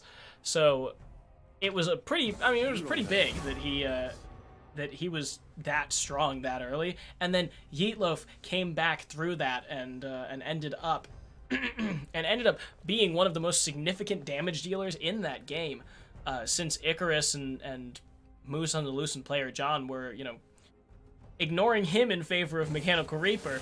He was picking up kills because you leave a Xerath alone and he's going to do a lot of damage. I mean, you kind of have to leave a Xerath alone when you got a 10-1.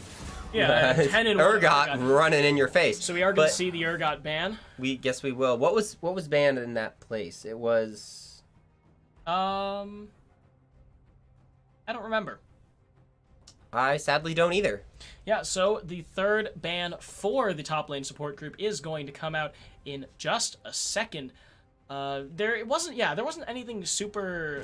I must not fall. Okay, so banning Ari Panda's Leona rather than her Nami. Yeah, and I think that's for the best. I think she definitely threw herself into those fights a lot. Oh, banning the Xerath as well. So Mechanical Reaper and Yeetloaf will be forced onto different picks here.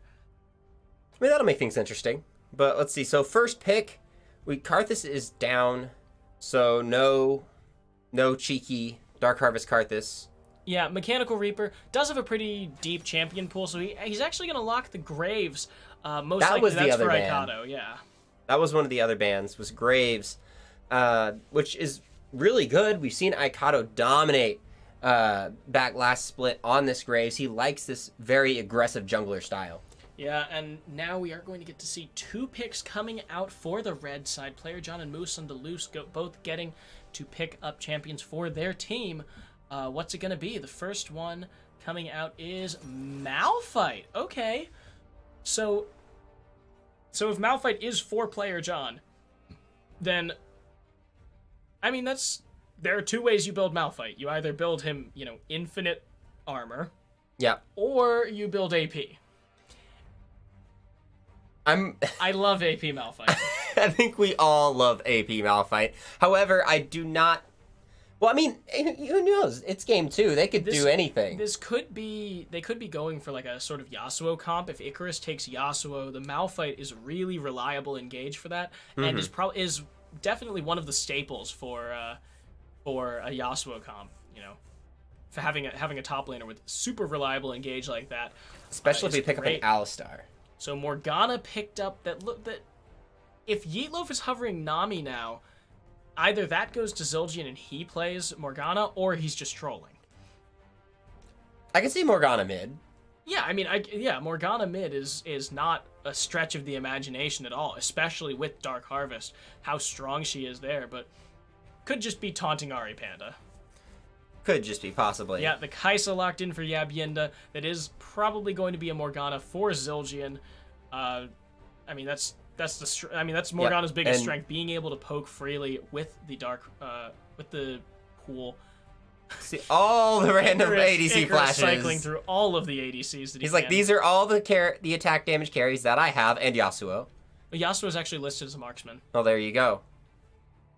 Looks like they are going to settle. Oh, no, last second change. So Fourth Shot is going to get his hands on Tristana. This is looking less and less like a Yasuo comp. Yeah, less and less. But the bans are coming out, and the bans are coming out for the second round. Player John, what's he going to take away? There's still top laners and mid laners left on the table, but with their mid laner not picked, he's going to be Mechanical Reapers. Yorick just like last time. That was the other 2 bans, was the York and the Graves that were missed. So I think he's going to try and pinch the top lane pool here. Meanwhile, they're probably going to try and pinch the support pool. They might get rid of the Nami.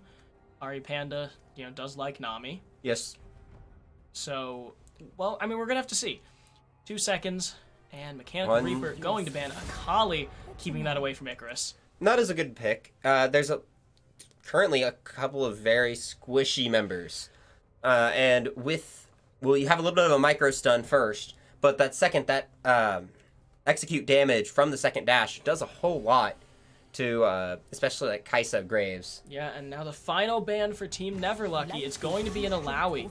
Again, Mechanical Reaper, they got to keep him off of these super strong power picks. And I'm guessing, again, the last one's going to be a support ban, or either a support ban or a targeted ban at Icarus. So let's see what that is. We still have a couple seconds. 5, 4, 3, 2, there, and Echo. Yeah, Icarus did get pretty strong on the Echo in the early game, going in on Ikato and Zildjian, picking them off a lot. I mean, a lot in the early game. He built up a significant bounty for himself, and it was hard to beat. It was hard to beat, but Yeatloaf and Mechanical Reaper were just too much to get through for them. So now they're probably going to be picking their support here to force the counter pick. Yep, that's going to be the Tahm Kench for the Tristana.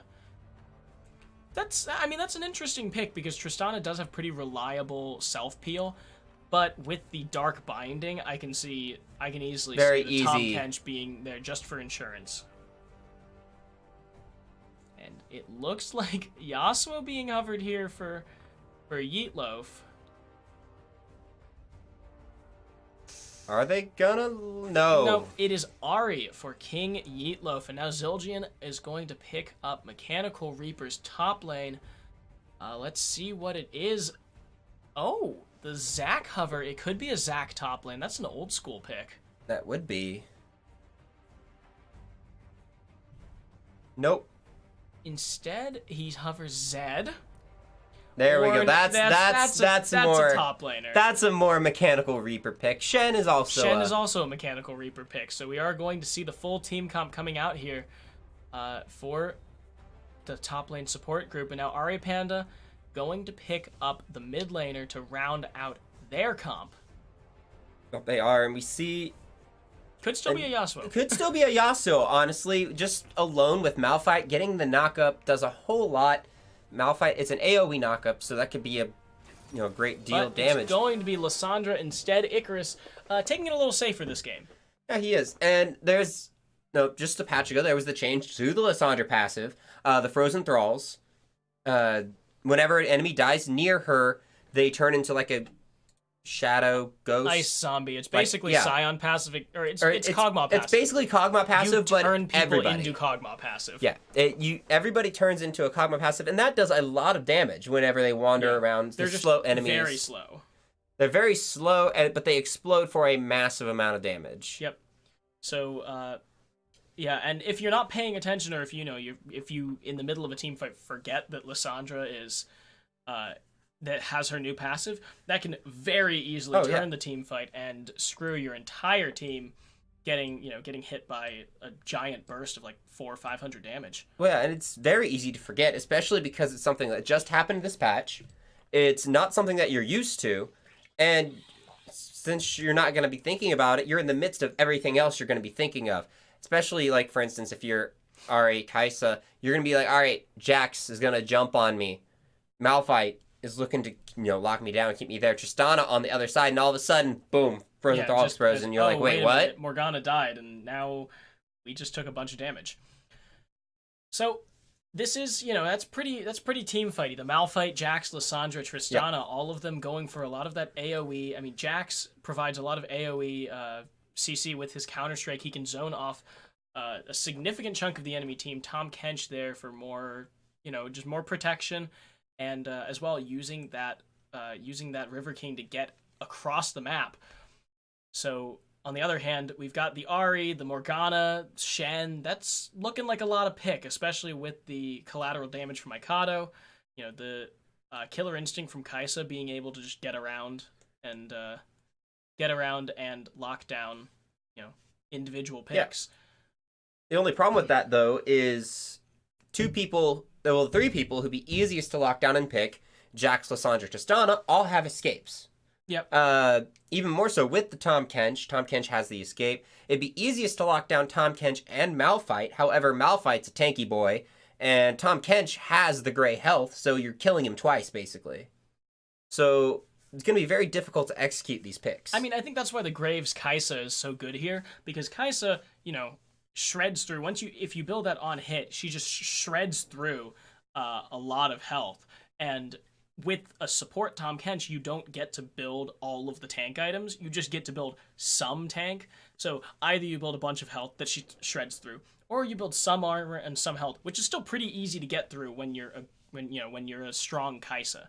Graves is kind of the same way with all of the, especially since Tahm Kench, large hitbox, easier to catch all of those shotgun pellets. That is true. The Ahri going to be very good at catching Jax, Lissandra, Tristana due to the charm. If you can blow them up in one round of your charm, it doesn't matter. They can't get out.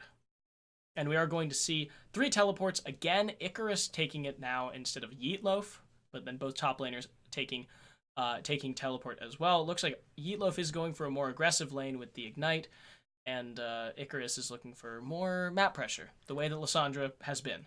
Yeah, now I do think, though, like we kind of mentioned this earlier, the TP on the mid laner, I feel like Lissandra should take a Ghost.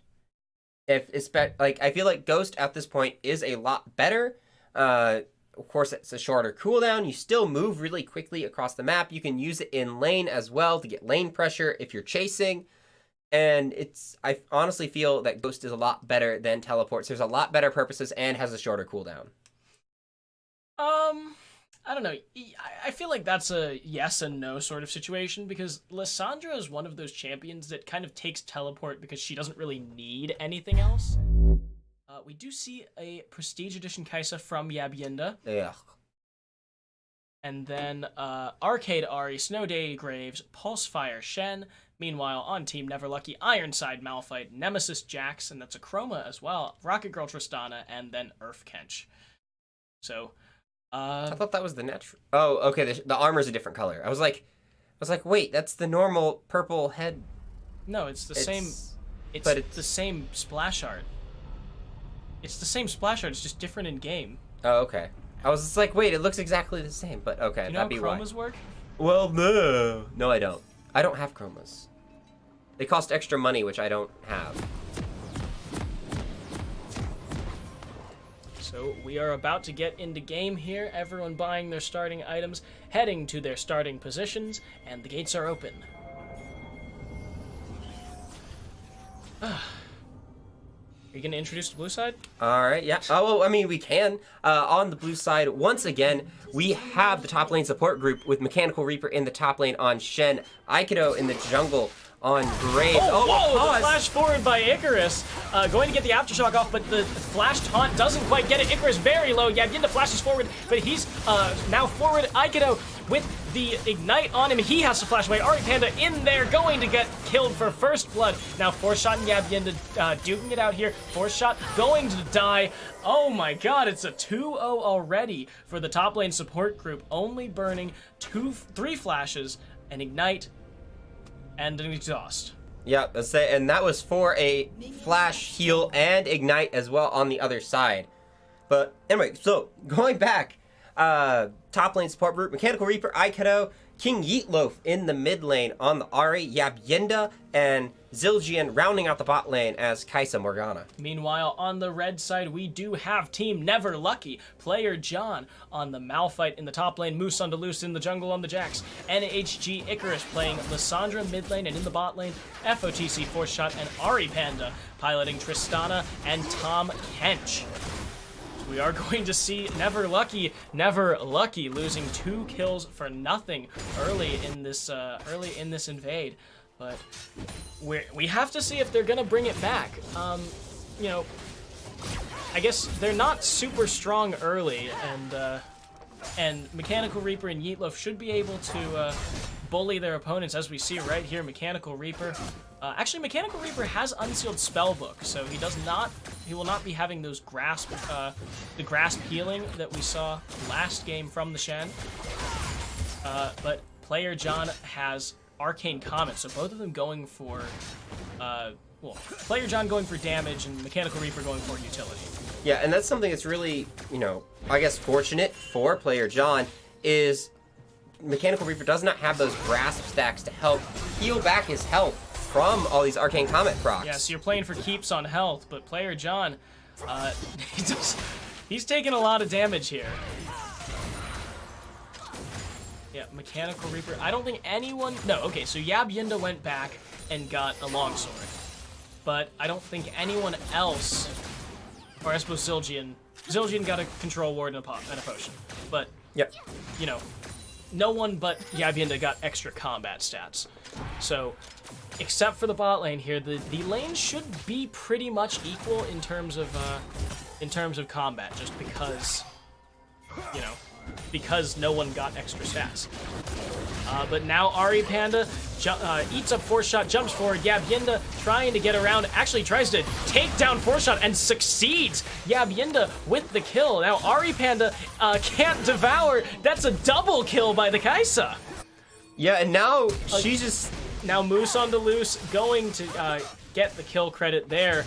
But player John very low in the top lane as well. If Mechanical Reaper engages, player John could very easily lose his life. He doesn't have his flash, and he doesn't have any mana. No, he doesn't, and that makes make it extremely difficult for him. Mechanical Reaper is extremely low, though, and with that level up, I don't think he's going to want to dive this. Yeah, but Aikato is here. They could just try and force the, they actually forced the teleport from Icarus. He moves forward, roots up Aikato, but now player John could be in trouble here. Jumps forward, that's the taunt onto the Lissandra. The red buff going to take down player John. Aikato still has some health left. Icarus can't move forward, doesn't have the flash, used it in that level 1 battle. So now 5-1 for the top lane support group. Yeah, no, and even with that shutdown onto the Kaisa, she still There was no shutdown. Although, because they changed it so that you can't get a bounty during combat. Because otherwise that would be ridiculous. If you get a triple kill and suddenly if you get a triple kill and die in the same fight, they suddenly have 600 gold. I mean, that makes sense. Yeah. The charm comes out on the Jax. Moose on the loose is going to go down to Yeetloaf, but Yeetloaf dies solo to Icarus, using his flash to make sure, dies solo to Moose on the loose, making sure that Icarus can't get any assist credit there. So that is a 1-for-1. Only the flash and ignite going over from Yeetloaf. That's a little in his favor, or a little in Neverlucky's favor. Yeah, and this is exactly the kind of game I would expect if I was a top lane support group. You want a really quick snowbally game where you can get a bunch of damage off before the enemy has time to get their damage items, to get tanky. Player John will get tanky, yes. FOTC fourth shot will do a lot of damage, yes, but it's going to be a lot later in this game. Now Aikato's coming up. Player John in trouble, still doesn't have his flash, just used it. Now Aikato chasing him down. He doesn't quite have the damage. Finally smites, but it's not going to be enough. Now Yab Yinda might be in trouble. Ari Panda moves forward. Nope. Just going to get auto-attacked for her trouble. The binding hits Yab Yinda, gets tongue lashed. But now we already see a 1,500 gold lead for the top lane support group. Aikato's here in the mid lane, kidding Icarus. Mechanical Reaper now dealing with Moose on the loose, but the press the attack is on. Yeah, the moment you see those 3 procs, you do not want to keep trading. Yeah, Force Shot taking a little bit of damage here from Yab Yinda. They're doing very well at pushing in and trying to deny CS the same way that we saw last game against the Ezreal. Yeah, and this is extremely beneficial if you're pushing in a Tristana. The passive from the explosive charge makes it extremely difficult for her to see us under tower. Player John going to go down to Yeetloaf. Yeetloaf with the solo kill. As Mechanical Reaper was there, but didn't do anything. But now we have Moose on the Loose coming in, going to not quite stun up Mechanical Reaper. Now Yeetloaf is still here. Moose on the Loose gonna be in trouble. Mechanical Reaper goes low, but Moose on the Loose dies to the shed. It's 8-2 and a 2,500 gold lead. It is, and this is, and you just see Akato sitting in the mid lane right now. Just is like, yeah, Yeetloaf, like, go ahead, go up there. I'll sit here. Who needs a jungler when you just have a roaming mid laner? I mean, that's how this works, right? Yeah, one of you roams, the other one stays to make sure that there's no lost CS. Make sure this Lissandra doesn't get back ahead. And again, you finally see Yabyinda and Zildjian zoning off CS for fourth shot. He's down 4 CS now, not to mention being 0, 2, and 1, both of them. Yeah, this is not the kind of start that you wanted to have if you are this bot lane. Yeah, but for Yabyinda, this is a beautiful start. Oh. This is exactly what you want. He's 3-1-1, and at some point he's gonna go back and start getting that Storm Razor, which I'm assuming. That is 160 gold. Yeah, 160 gold directly over to him. No support there, and now Yabyinda here, Yeetloaf here, dealing with Moose on the Loose and Icarus. Mechanical Reaper coming down. Yeetloaf taking a lot of damage, doesn't have the Spirit Rush available, but Aikato is here as well. Moose on the Loose going very low. He's going to lose his life. Icarus and Aikato duking it out as Player John is here. He has the Unstoppable Force, uses it to take down Yeetloaf, and now Aikato flashing away, can't quite get away fast enough. Mechanical Reaper going to have to flash away, but the slow is coming out, and Mechanical Reaper, one more hit would do it, but Player John now very low. Yabyinda goes back and gets... What's Yabyinda gonna get? BF Sword. And a call? Yeah. Oh, no, I had the call. No, he had the call. I saw the 49. I just saw the call and I was like, wait, 49. He already has it. He's had it. He's had it. Never mind. You can't buy a call with 49 hits. Nope, you can't do that. So 9-4 now, slightly going in favor of Team Never Lucky. 15.5k to 14. It's a 1,500 gold lead. Mechanical Reaper with a 10 CS advantage over Player John. The reverse in the mid lane, Icarus has a 15 CS lead over Yeetloaf, and then in the bot lane, it's about 8 CS toward the bot side of the top lane support. Yeah, I'll say honestly, I think that's the only, other than that's really the only shining moment for Not Lucky is Icarus right now having that little bit of a CS lead, but really it doesn't mean a whole lot with those kills. Well, you see that the CS lead is for Yeetloaf, but no, now Moose on the Loose has to flash back over the wall. Yeetloaf comes over, and he doesn't quite have the charm yet, but he jumps through. Moose on the Loose gets Dark Harvested, and Aikato gonna get away, but he doesn't have the collateral damage to finish him off. So they might be going for Player John here. It looks like they will. Player John going to force the stopwatch off of Mechanical Reaper, and it looks like Aikato going to lose his life. Player John getting the solo kill gold onto him. But yeah, we see these fights. They're coming through a little bit sloppy. They are just a little bit, but I feel like that's exactly what the top lane support group wants. They want very scrappy, picky fights. Yeah, but they're losing these trades. Well, that's because they're diving. Yeah, that's what I'm saying. They're sloppy dives. I mean, going into... They want sloppy fights, just not sloppy divey fights. No, you don't want sloppy fights at all. They're not behind, they're ahead. You want to keep that that advantage, but now Player John and Icarus are both bot. Now Fourth Shot has to use the Buster Shot to keep Yabyinda away, who's now on the run, actually going to get away, possibly. No, unless not he if you walks go that way. Yeah, if you walk right into Icarus, then you're definitely out. Oh, they don't know where he is, and I think he's going to get away. Yabyinda with the great escape. Moose on the Loose top lane, trying to deal with Mechanical Reaper, doesn't have the jump to get onto him. I'll say, that counter strike from Jax is extremely powerful. Not only do you get to negate auto attacks, but you get to attack, and at the end there's a stun. Yep. So it'd be like if Shen's Spirit Refuge had a stun at the end of it. Like that's basically what the counter strike is. Yeah, and also, only solo instead of AoE. Well, yeah. But so we do have Mechanical Reaper. He has his unsealed spellbook. He's on heal right now, but I think he's just waiting to see what happens here. Aikado Scumbag takes the blue buff away from Yeetloaf. I mean, even after you call your mid laner over like that, that's just no, you don't do that. So, Mechanical Reaper stayed to get an extra item. I didn't see what it was. But moving top lane to deal with Player John. And it is 12:20, so the turret plates go down in about a minute and a half. We are going to see Yabyinda and Force Shot duking it out. Force Shot definitely not on the better end of that. Yabyinda going to deal some damage to Ari Panda, who has to get on the run, walking away, but forces the flash here.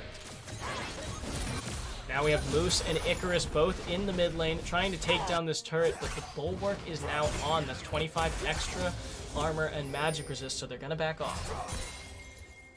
Here they are. It looks like they're going to try once again to go to the bot lane. They've done this so many times before. It's, relatively worked out for them. Icarus and Moose coming down, but they get spotted by Yabyinda and Zildjian. So the Dark Binding goes wide. That's going to be the exhaust on Yabyinda. Moose on the loose coming through. The counter strike going to stun up Yabyinda. Gets the Killer Instinct away, but Icarus still has the Frozen Tomb. No, doesn't quite get it. Has to use it onto Zildjian instead. That's going to be Aikado here. He's not stunned. Aikado takes down Ari Panda. Icarus flashes away. That's going to be the flash forward by Zildjian. Gets the Dark Binding. That's going to be Icarus. Zildjian goes down, but Moose on the loose is here. That's the Frozen Thrall coming in. Takes down Aikado. Icarus with the kill. And Mechanical Reaper picks up the kill credit onto Moose on the loose. It's a 2 for 2, and Icarus gets away by the skin of his teeth. Now Yeetloaf could take down this turret here for first turret gold. Player John gets a plate, but he's still 3 away. Yeetloaf looks like he will be able to do it as long as he can clear this wave and doesn't tank all these turret shots. Yeah, no, it doesn't. It looks like Ari Panda is going down, making sure he can get vision on the Drake. So it looks like they are going to seed this tower. Yeah, so the turret goes down for Yeetloaf. He gets the solo gold for first turret on that, so he is going to be quite strong going back now. Mechanical Reaper here to try and stop Player John from taking his turret. He doesn't have his Tiamat yet, so his wave clear is going to be lacking. So he's going to need to be a little more aggressive rather than standing back and waiting for the minions to come to him. Yeah, no, it looks like he is going to finish off the entirety of his Sunfire Cape before going into the Tiamat as well. Yeah, Icarus spotted over the wall. I don't know if they know if Moose is there. He has the Frozen Tomb, but Zildjian has the Black Shield on him, so Aikado is going to probably have to come around, or else they give up this Cloud Drake. Yabyinda and Zildjian still just trying to clear these minions here. They're on the Drake, but that's the jump forward by Yeetloaf. That's going to be the charm onto Force Shot, and now Yeetloaf is Frozen Tomb. That's going to be Force Shot going down to Yabyinda. Ari Panda and Mechanical Reaper are both here. Aikado coming in on the backside. Moose on the loose, going to lose his life. Icarus caught by the Dark Binding. That's going to be 4 for nothing. And the Cloud Drake goes over to Neverlucky, but at what cost? 4 kills is going to do so much. Even if Player John gets this turret in the top side, the inner could go over to the top lane support group. Meanwhile, Yabyinda and Zildjian probably going to take this outer turret. It has no resistances, and it is going to be free gold for them, basically. They're 4,500 gold ahead, and that's about to stretch. It is King Yeetloaf, though, does need to be careful. Fortunately for him, Ari Panda didn't bring anybody over, and it is going to be able to escape. Yeah, 5,000 gold now, and so much damage on this inner turret is going to mean that Neverlucky is going to have to pay close attention to where the other team is on the map. If they can get anywhere near that inner turret in the mid lane, it will go down. Yeah, well, in the mid lane, in the top lane, these turrets are prime for the picking. Yeah, Mechanical Reaper, he doesn't do that much damage on his own, but you don't need to do that much damage when there are no resistances on the turret. Yeah. So now Yeetloaf clearing the mid lane, trying to keep Force Shot and Ari Panda from pushing it in and taking this turret. Moose on the loose spotted on the top side. But I don't think they know that Icarus is... No, they do know that Icarus is there. Yabyinda dealing a significant chunk of damage to him, not quite getting the charm off. But they're going to force him back. Now Mechanical Reaper moving to meet Player John in the top river. We've got 3 members pushing in the wave here to try and take this inner turret, and I think it's an easy take here. That's going to be the 3rd turret of their side going down, and now Yeetloaf might be caught. He gets away with the Spirit Rush, but that's 2 more members caught. Yeetloaf with nothing, able to do nothing here as his teammates get picked off by the unstoppable force. We see Mechanical Reaper attempted to put the shield in there from the Stand United, but yeah, there's no. Yeah, Bienda and Zidian just went down so quickly. They just straight up died. Yeetloaf might be able to get yes, takes down Ari Panda. That's gonna be Moose on the loose, getting the counter strike off onto Yeetloaf, but he loses his life to the turret. And now 4th shot is on the run. Mechanical Reaper not getting hit by the Frozen Thrall. Mechanical Reaper, he has the flash taunt. Taunts Player John instead, deals some damage. He can get him low, but can he take him down? He doesn't. I don't think he has enough damage to do it. He would need to taunt again, deciding to go back in. Player John moves a little bit too far forward. Mechanical Reaper has flash. He taunt flashes, takes him down. That's going to be a 4 for 1. Wait, 4 for 3 across the board. Yep. Yeetloaf lived. So a 4 for 2. And these fights we see are still going, well, now that they've stopped being, like I said earlier, scrappy tower dive fights, and they're actually fights, they're going on the side of the top lane support group. Yeah, we see 4,000 gold in the lead for the top lane support group. They're playing this well. The Kaisa is 6-2. Mechanical Reaper is 4-0. That's a 700 gold shutdown on him. But now Yabyinda goes on to Ari Panda, tries to get away from Icarus. That's going to be the Frozen Tomb, and she's not going to live through it. Icarus takes the kill. Now Moose on the loose, maybe in trouble. Gets stunned up. Zildjian has to run. However, Mechanical Reaper using the Ghost to get away. Zildjian on the run, and that's going to be the Tahm Kench ult coming through. Ari Panda trying to chase down Zildjian. Zildjian uses the flash to get away, and that's going to be that. Yabyinda loses his life, but that's it. And Yeetloaf gets the top turret. That's 4-2 in the turret lead, and a 4,500 gold lead. That is, and we see Aikido now getting engaged upon, but there is no glacial. There is no Frozen Tomb, but 4-shot can jump in. Aikado trying to get away. He doesn't have the flash. Used the collateral damage.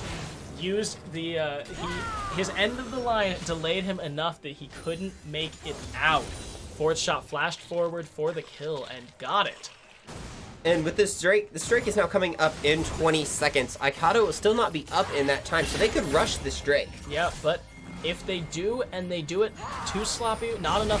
Whoa! Icarus uses the Frozen Tomb on himself. Moose on the loose, doesn't have the counter strike up. He's gonna go down. Icarus now running away from Mechanical Reaper. Yabyinda is here. Yeetloaf jumps forward. That's gonna be the Dark Harvest popping onto Icarus. Now the 3rd hit of the Spirit Rush coming forward. Ari Panda charmed. 4th shot on the run. 4th shot goes down.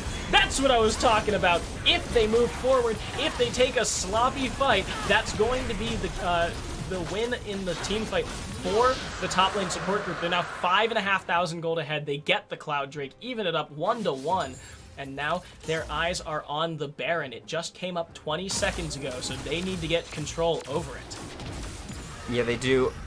They shouldn't. I don't think they should look to start it now. Moose is back up. The rest of the team is going to be up in time. They don't have enough damage yet. Maybe if it would have been a Mountain Drake. Yeah, bet. But now Yeetloaf running from Player John. The Malphite doesn't take that much damage. He's got a Negatron cloak. It's Beefy Boy. But Moose on the loose is coming. That's going to be the unstoppable force. Yabyinda is caught. He flashes out, but he uses the Killer Instinct directly back in. Gets shut down. I think 3 of his 4 deaths here have just been in the wrong place, getting picked off by Icarus and Moose. Now Ari Panda caught by the Dark Binding.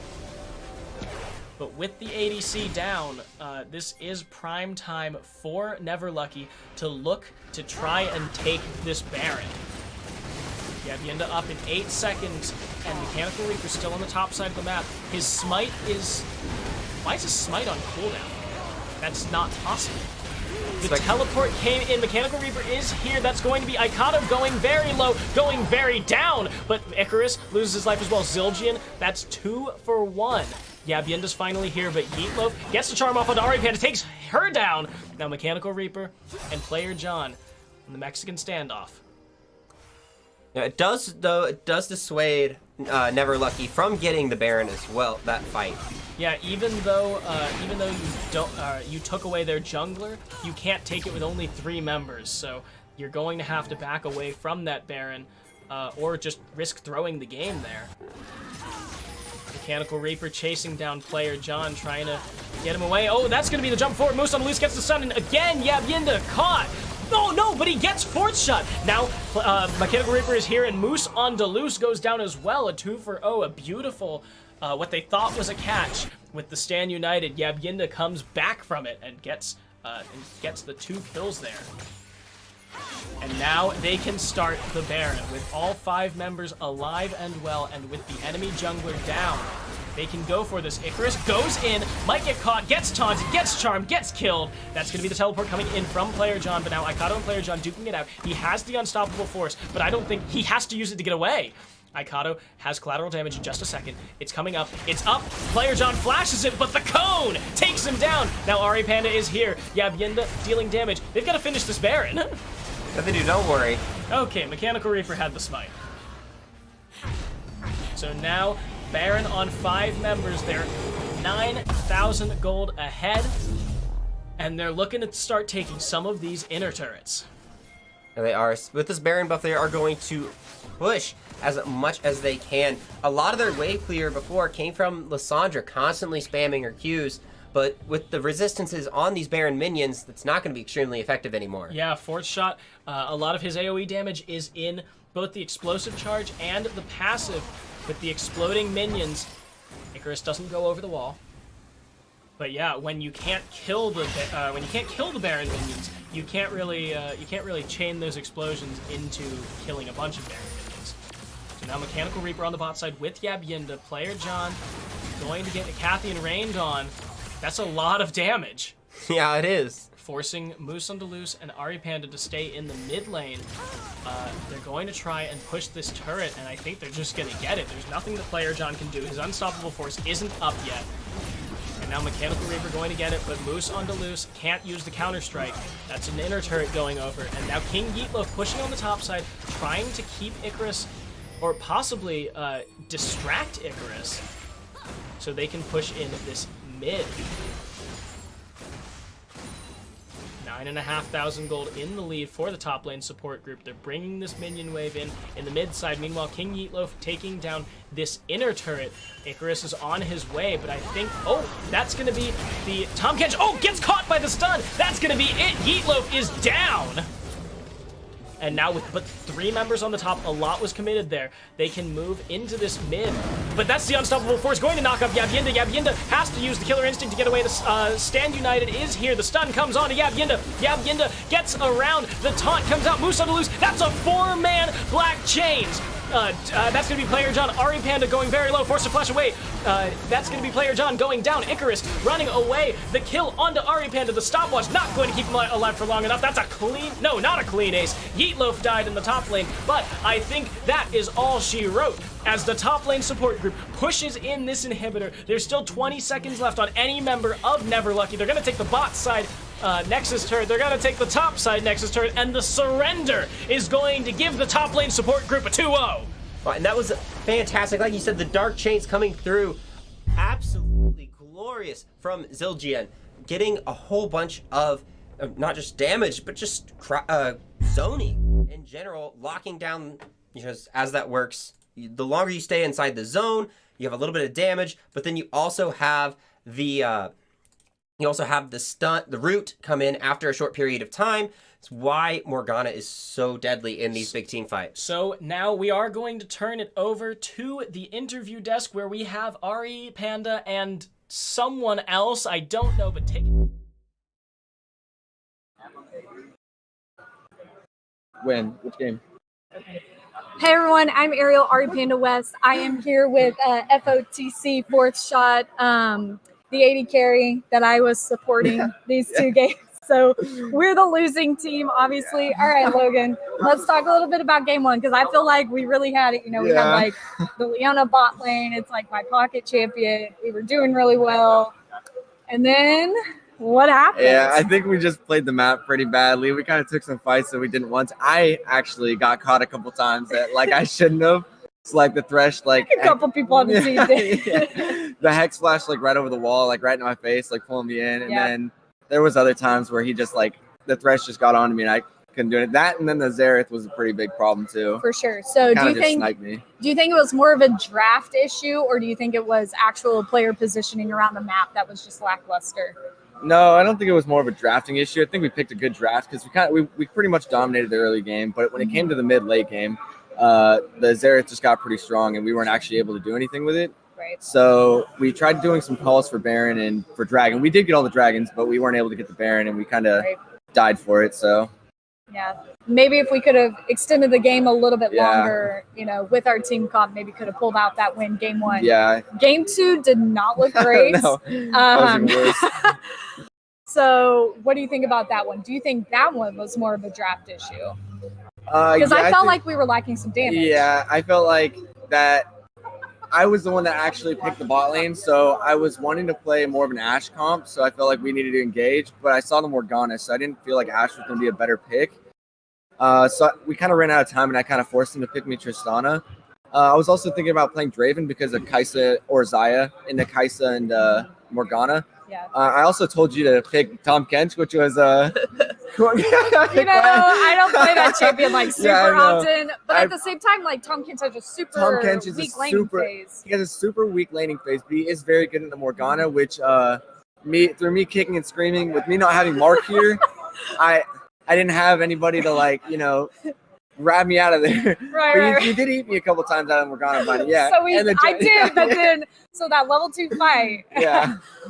Tristana goes to jump, and I actually eat him before, as he's jumping, and I was like, wait, that was just a huge miscommunication. Yeah, so I jumped, and you ate me, and it put my jump on cooldown, so I wasn't actually able to get in the fight, and I got spat out into the Kai'Sa, so I jumped myself into the Kai'Sa, and we both just got killed by only Kai'Sa. Yeah, it was pretty bad. Yeah, it just happened. No, I think the draft should have changed. I think we both should have picked something more I think more versatile for you. Xayah Nami would have probably been a good or Xayah Nami. Yeah, I feel like Xayah or Draven would have been good, but I feel like you should have played more of a support that was that could have stood behind me, not in front of me. Sure. Okay, well, that's all I got for us, Dan. Yep. we suffered rough 2 losses. It was a fun day, but it was so fun. Yeah, it was fun. It was fun. Yeah. Thank you so much for coming. Stick around, guys. Where I'm gonna pull in the winning team top laner, Mechanical Reaper, for a quick interview. Kyle, if you want to come over. Thank you, Logan. We don't have any fancy transitions, so hi. This is Kyle, Mechanical Reaper Larson, top laner for, what was your team? Landsneck, but what was your team here? Oh, we were top lane support group. Top lane support group. Okay, so you came into KCGameCon today, and you guys were just thrown into a draft. So tell me a little bit about the players you picked and why. So I was good, so I got first pick. And my theory always with players is you always want to have a solid bot lane, because without a solid bot lane, you won't be able to win the game, because in my opinion, they're the most important role. And they're on the other side of the map from me, so I need to prioritize my pick there. Sure. And then John stole my jungler. So I was like, okay, I can't pick jungle anymore. So then I picked the best mid laner. And then got jungle and then support. Just in case he decided to pick Aikaido for support. Right. So, because that would have thrown a wrench in my plans.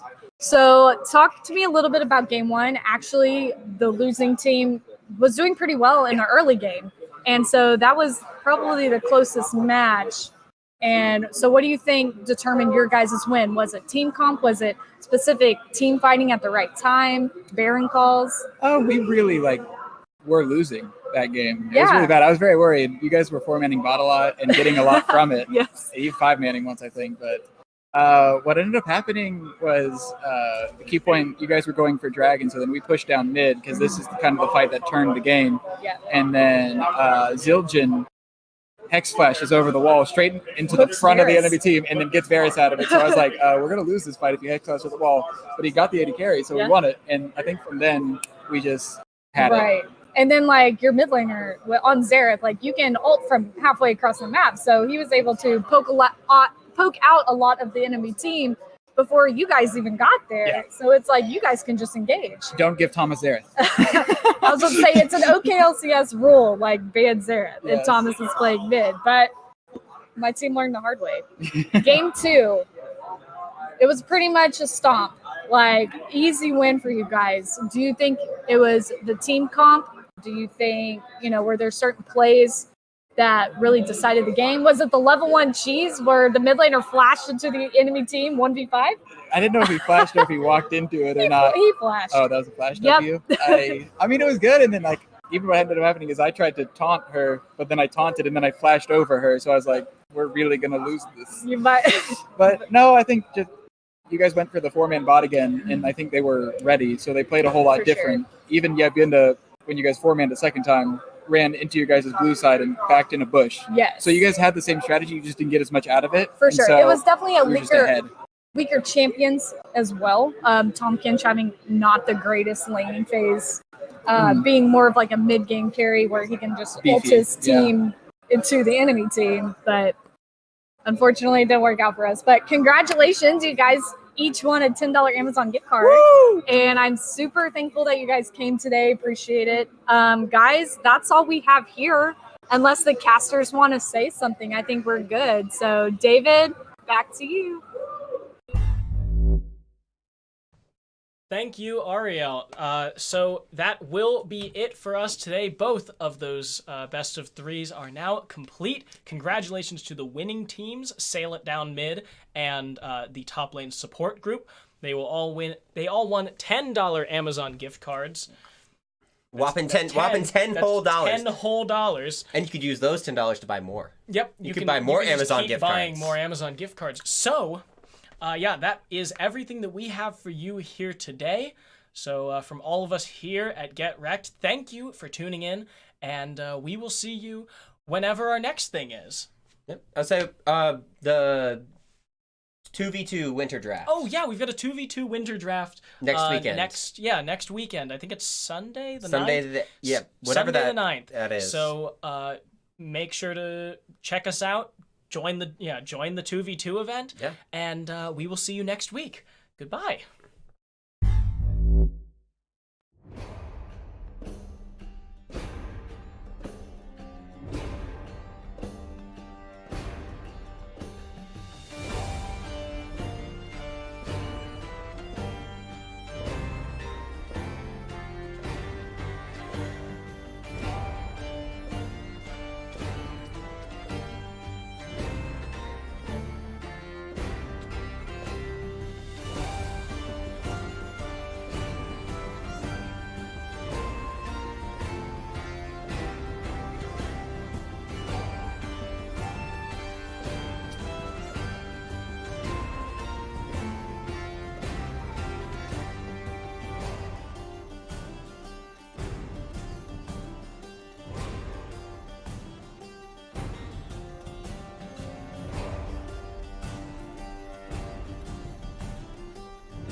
Thank you.